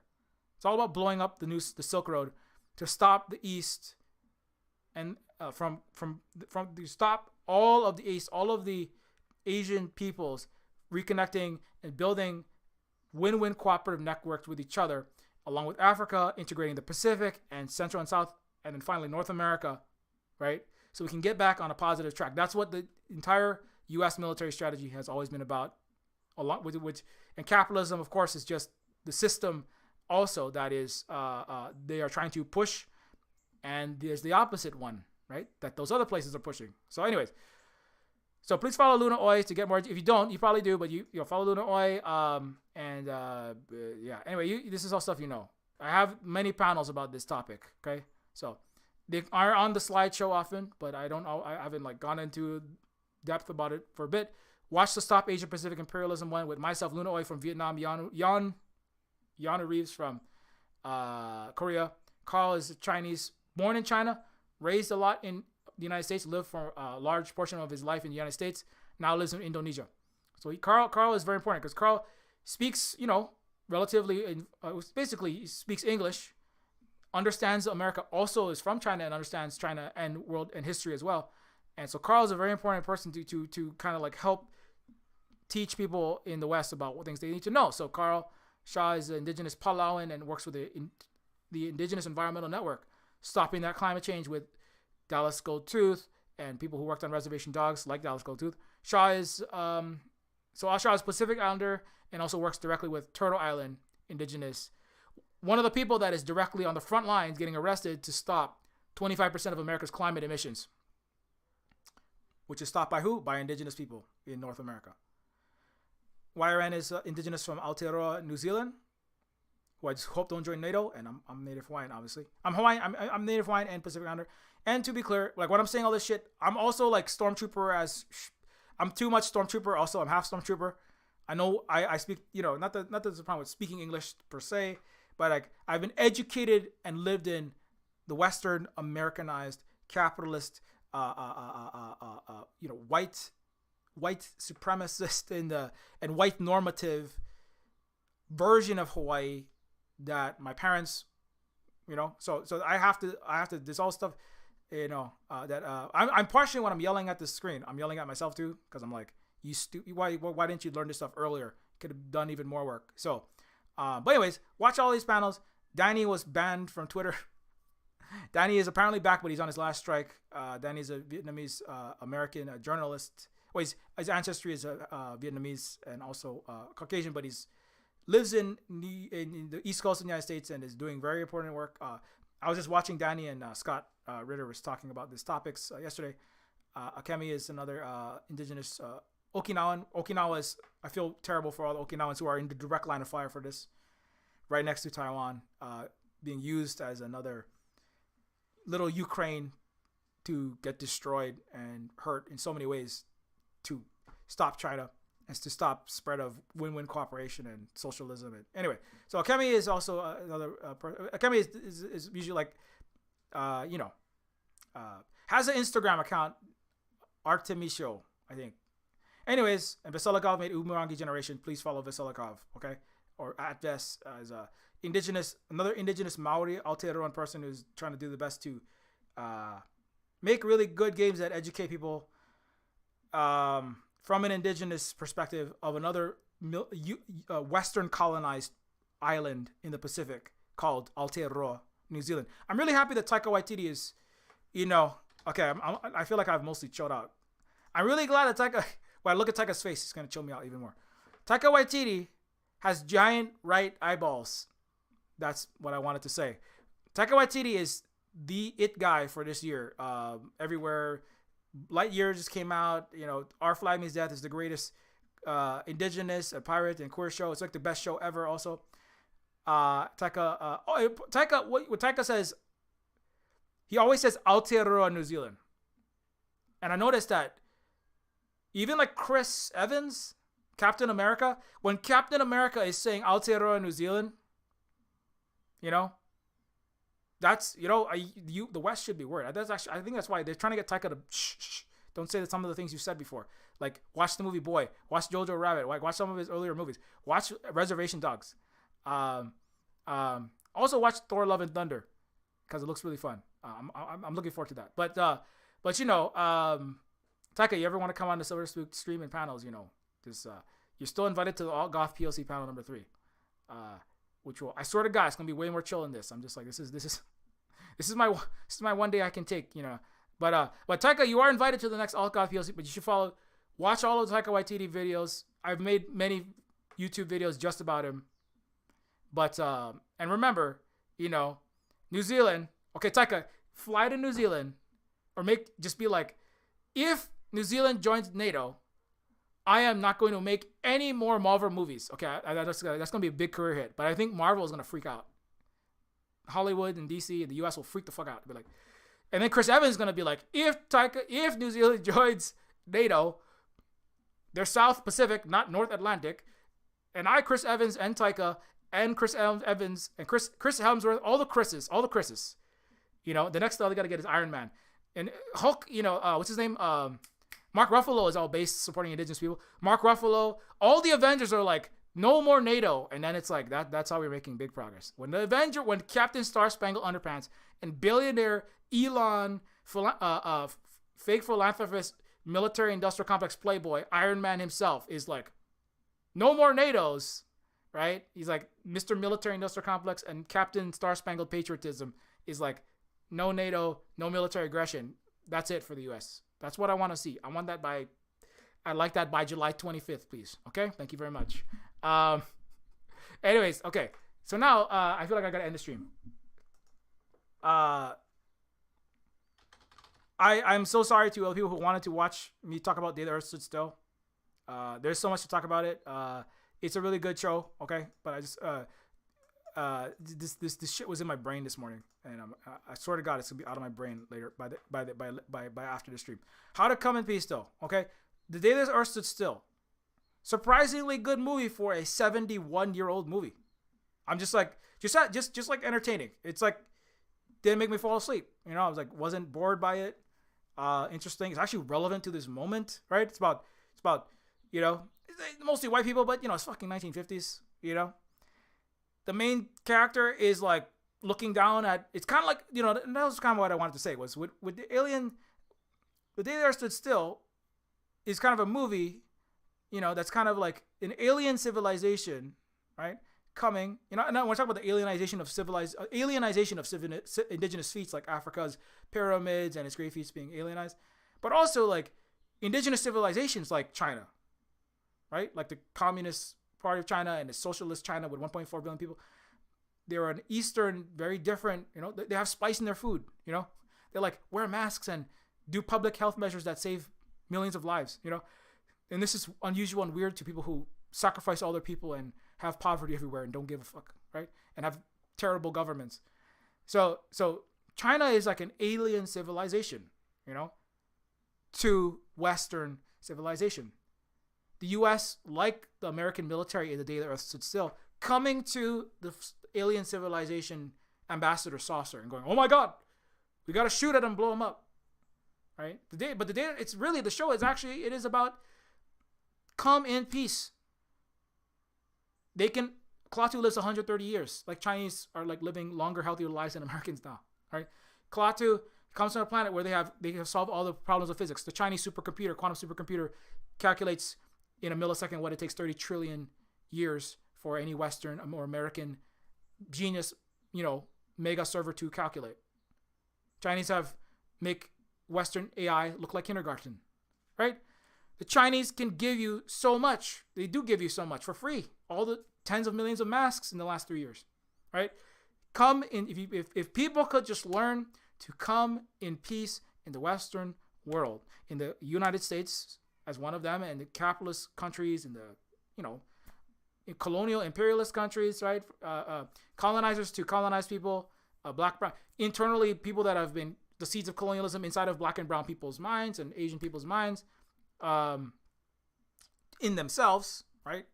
Like get right with yourself as well, with your family, with your neighbors, but in generally from civilization from across the Pacific between West and East, we in the Pacific, we're the nexus point. We should be the connecting point of win-win cooperation. We should be the point of braiding West and East knowledge together and braiding the sweetgrass together in, you know, the summit of the Pacific, the pico of the Earth, right? That is Mauna Kea, right? Which will maybe be the future capital of this the UN summits, right? Where West and East cross from the United States and China, right? Not the place of war, not the place of bringing the tanks and the guns to shoot across the Pacific, bringing the aircraft carrier and the F-35 and the giant tanks spilling oil into our water. Hawaii should be the place where West and East come to break bread, Sometimes some spices. I know some white people's gonna turn really red when they eat like even a little bit of cumin and a little bit of chili pepper. But hey, you don't have to eat it. You take some time and learn how to cook over time. But like break bread, work together, solve COVID, solve climate, and use Hawaii as a nexus point to connect these different civilizations. Not a place to make war against each other, or mostly the West to make war against the East. The East is ready to cooperate. The East is coming in peace. China's like, we are ready to cooperate whenever you're ready. The global South's like, we're really upset still about what you've done, but we're ready to work with you. We don't want you to suffer, and we don't want to suffer either. Just come as equals, come in peace, and we're ready to go. And if the U.S. can just participate as equals, not as kings on high up, ordering everyone around, as lecturing everyone around with as Vijay Prashad would say, a colonial mentality and colonial structures like neo-colonial WTF, IMO, what the fuck, WTO, IMF, and World Bank loans, plundering $450 trillion, another $450 trillion from the global South. If people can come from NATO countries, the EU and all spaces, and their leadership, the people and their leaders, all of them, the business, the politics, the leaders, the people can get their shit collectively together, then there's great, amazing futures to be had.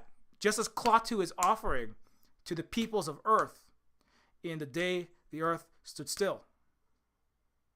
So much spacefaring civilization, solving the diseases, these people could have the technology to solve climate change, solve 130-year life expectancies, great biology, nanotechnology, quantum physics, the secret to the life universe and everything, all is able to be had as indigenous people had for tens of thousands of years before the brokenness.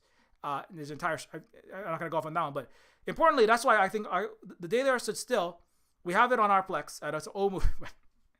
It's a movie that I feel like it is, and there's a new one with Keanu Reeves as well, but it does speak to those things in a very positive way, while showing the arrogance, the hubris, and the stupidity and the self-destructiveness of individual, like the guy that's trying to sell pictures of the alien for money. Reminds me of the Jordan Peele movie called Nope, that's coming out soon. Saving himself while hurting the world, right? Selfishly, the military, just generally the West coming to things with everything is out to get me, and I have to immediately, the first instinct is to destroy and attack and crush and control. The politicians that are lost in their own careers and being bought off and unable to come together, to work together, like, all Western, like looking at the elections right now. And it does still speak to all those problems, again, it's the 1950s. It's, cis white hetero patriarchal world, and etc. But it still has that. So anyway, that's why I made this video, and sorry I went off on that long thing, but now Neofeud is a game that I made, and again, if you want to support us, you can support us at patreon.com/Neofeud. You can also support us by picking up the game Neofeud, which is on Steam, and it's also on itch.io. And Neofeud is not on sale right now, but it is goes on sale every so often, like every month and a half. So wishlist it, or if you want to give us more money, you can buy it when it's not on sale. Also, consider leaving even a very short review if you enjoyed the game, which is about anyway, I'm not going to give you the review, but if you enjoyed the game, it is a game that's can be supported by leaving even a very short review, because it increases the likelihood people will discover this game when they go onto the Steam. Okay, Neofeud is also a game that you can get on itch.io for Windows, Mac, and Linux, and it is also on sale there. You can also get the game without giving the maximum revenue to the creators, because the share of the revenue is the best when purchasing the game through itch. We also have other such games here, such as Decolonators. Decolonators is a game for Windows, Mac, Linux, and Android. It's a game that is also about kicking capitalist colonizer butts out of Vietnam in retro arcade game glory. It's only $3. And Decolonators is also a game that's made with our friend Luna Oi, Vietnamese indigenous and very important educator. That is, this game is also about doing that education that, the hardest one that most people don't do. It's about playing the actual people who do the saving. uh, which is fighting on the right side, which is the communists and indigenous, and a lot of times it's Asian communist women. So, anyways, so check that one out, and also check out Woman, which is a book by my partner Holly Arjid. That is a book about a woman raised in right-wing evangelical Protestant Christianity. It is not meant to be a historical retelling, but a work of fiction that lends a different perspective than what is usually read. So it's a kind of a book from the perspective of Mary, kind of satirically attacking and critiquing a lot of the North American Christian right-wing world. So yeah, so check this out. You can get it for free, or you can throw some money our way when you pick it up.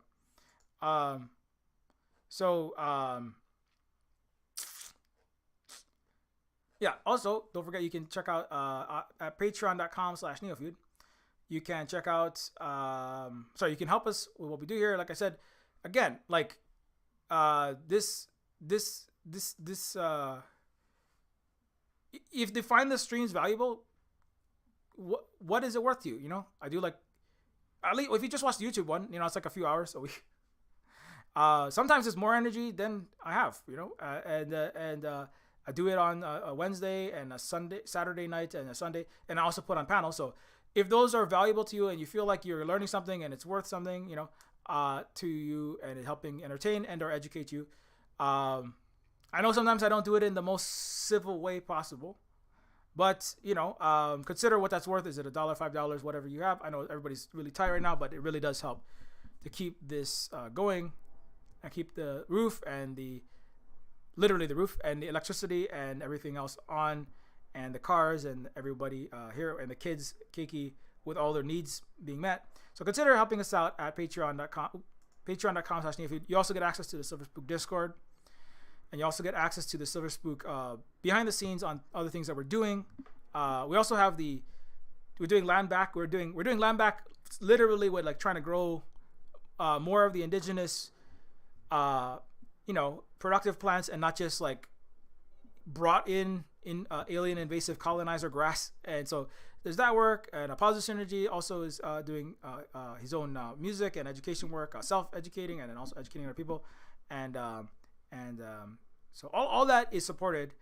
Holly is doing tons of work, often thanklessly, to care for kids and help produce shows and do lots of writing and all kinds of other things. So all of that is supported by the continued support of our Patreon patrons. So we are really grateful for that.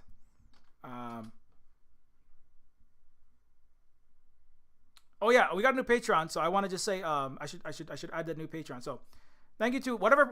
So you see, sometimes, you know, if I scream loud enough, I get a new Patreon. You know, I was like, motherfucker, give me your motherfucking, open your motherfucking wallet, motherfucker. No, I'm just kidding. I'm not mugging anybody, but thank you very much to our new Patreon patron. Sorry, I'm trying to. My computer's a little bit slow. I'm gonna add this Patreon right now to the list, but it's doing a little bit slow. Yeah, thanks a lot, Big Teal. Big Teal's always hanging out. Big Teal is always giving me really good recommendations. Oh shit, we got a bunch of new patronage. Thank you very much. You know, for your support. Sorry, Mike. One of these days, computers cost money. You know, computers cost money. I just got a new camera. $13, but it seems to not do weird refocusing as much. Same model, but it's just new one. But shit costs money, man. So thank you so much to all of our Patreon patrons, and I will be adding Ann Rust and Sabrina Webb. Okay, sorry, it's going a little bit slow.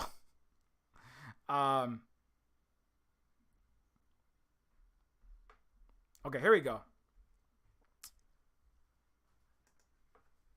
Ann Rust and Sabrina Webb. Okay.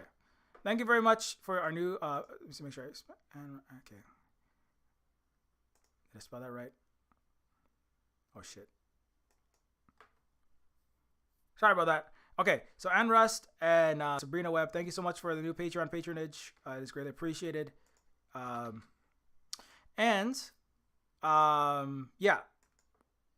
when you become a patron, it does give you access, and also you just help us keep going with what we're doing here. So it really does help a lot. So I gotta close. I'm sorry. I'm very clumsily getting off of this stream. I'm just trying to get all of my windows open. But if you want to follow us, you can follow at Silver Spook Games, at octodon.social on Mastodon, a decentralized, non-capitalist, federated, open source social media platform like Twitter, but without billionaires, Wall Street, and the military industrial, those same clowns that are trying to blow the world up, military industrial complex, shoving war propaganda to make you want to start war with China in your face. So that's one thing. That Mastodon is not the best platform in the world. It's kind of small. It's kind of got certain subsets of the community of the world in it, but it would be harder for Western social media, which is very important, to shove certain information in your eyeballs, right? If people were not on, at least at minimum, Western capitalist military propaganda arms, which is what Twitter is, unfortunately. Okay, I'm sorry. This thing is really slow. Right now. Yeah, what's up, Big Teal?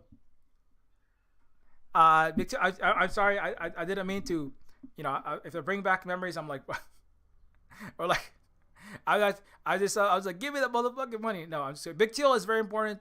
Big Teal has put me onto a very important book called Black Athena, which I recommend anybody read, and organizes, does a lot of organizing all over in variety of spaces, and Black Alliance for Peace.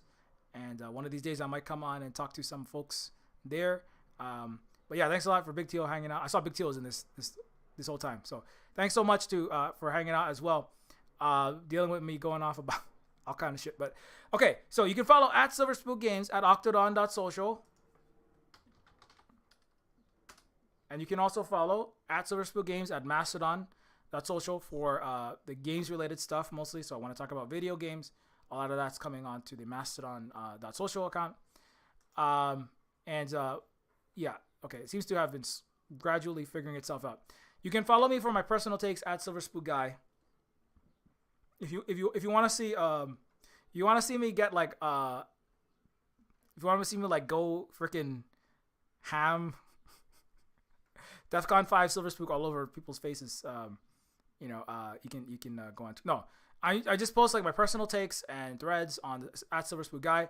For games related stuff, at Silver Spook Games minus the and silver is the games related stuff. Neofeud, as I said, if the Neofeud goes on sale, Neofeud 2 as I'm working on it. Other games, updates on the games when the games, if I'm working on new ones, that kind of stuff goes on to this account. Also, you can follow Terminus C, Terminus Cyberstar.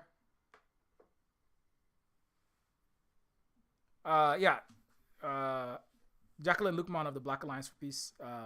Yeah, that's pretty cool. Anyways, Terminus Cyberstar. We're happy to announce the development of the entire first district of the game. So again, this is a game that is a cyberpunk low poly RPG cyberpunk game. It's like Deus Ex and System Shock. If that rings any bells, it's a cyberpunk sort of game, but it's made with myself as the content director / lead designer. See, most of my day, you know what I'm saying? I'd rather just be making games, man. Music, games, doing fun stuff. I'd rather just do that, to be 100 with you. Perfectly honest. And I'm still done. Even when I'm making games, though, I'm never apolitical. So there's a game called Call of Colonialism that's a riff on Call of Duty and giant military, the most popular video games that are all about recruiting young people to the U.S. military. So Terminus Cyberstar is a game that's, it's cyberpunk, but it's definitely got a Silver Spook edge to it because I'm the director and lead writer with a handful of writers, musicians, artists, programmers, level designers, etc., working as hard as they can to finish this game as soon as possible. If that sounds cool, check out at Terminus C on Twitter there. You can join the Discord. Holy crap, there's actually a lot more people following now. Looks like a whole lot of people just followed. Which is good. So,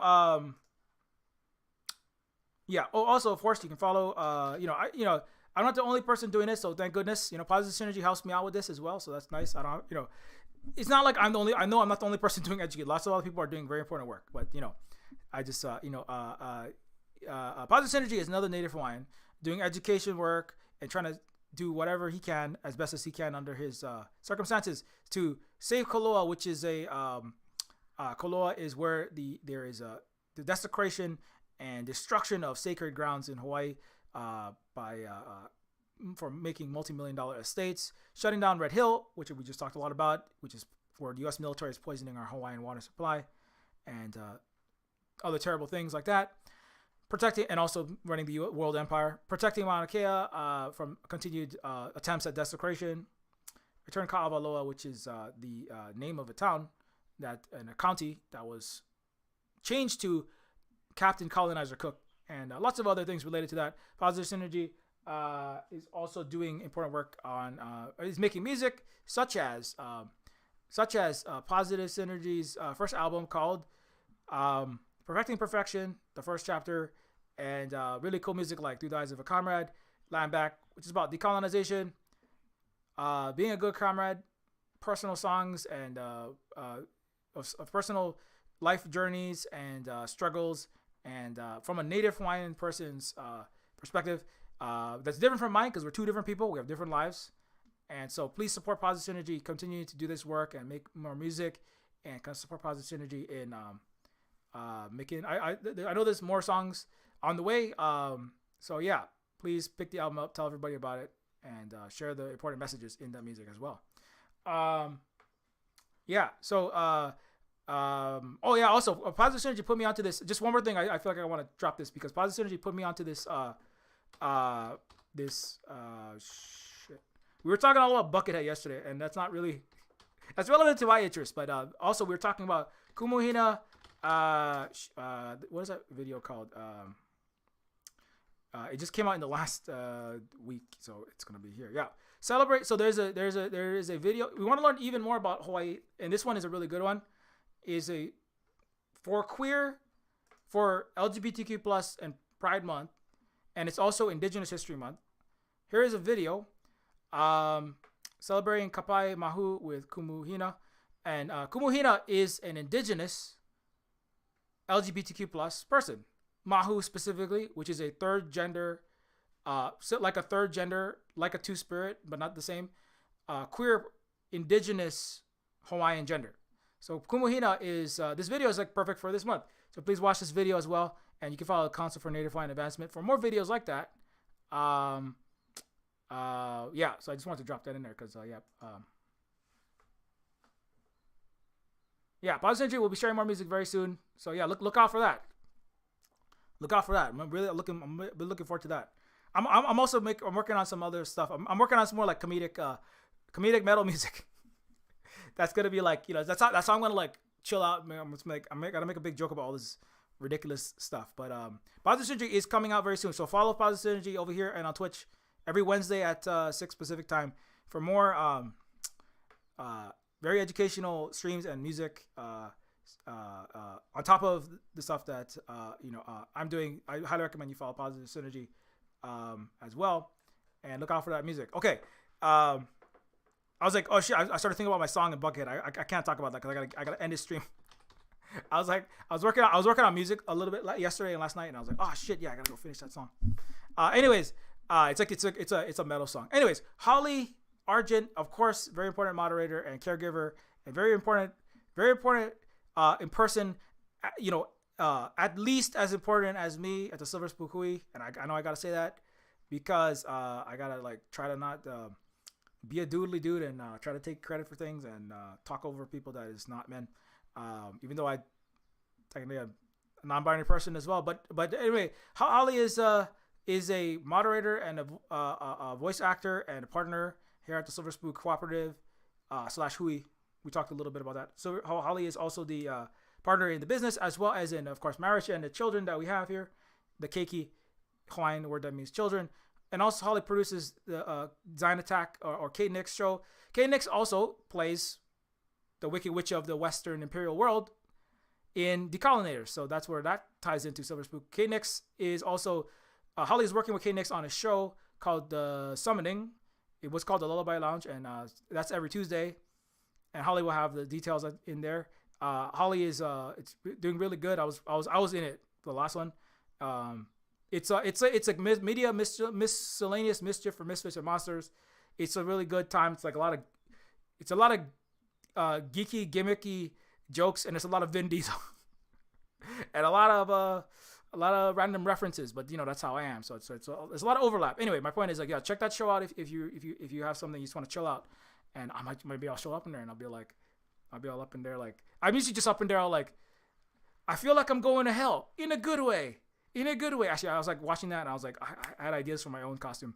Did you know I played Hellboy, and I also played the Cyber Demon from Doom? I've been like a demonic a character in my past, and my goal is I'm gonna be like a demonic. I'm coming to make you wash your face and make you wash your hands, and I'm the demonic black and brown people coming for your white people to demonically make you get a vaccine and social distance and use some fucking spice in your motherfucking food. So I have this anyway. I want to stop talking about that. Hawaii is closed though, so thank you, Holly, very much for informing people about these important things.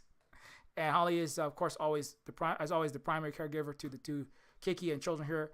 Although we always do some, Holly is doing like the huge brunt of this, and that's very important. That is as important as any other work that we can possibly do. Very important. Anyways, I'm sorry, drawing blanks. Okay, thank you so much, Patreon patrons. Thanks everybody for watching. And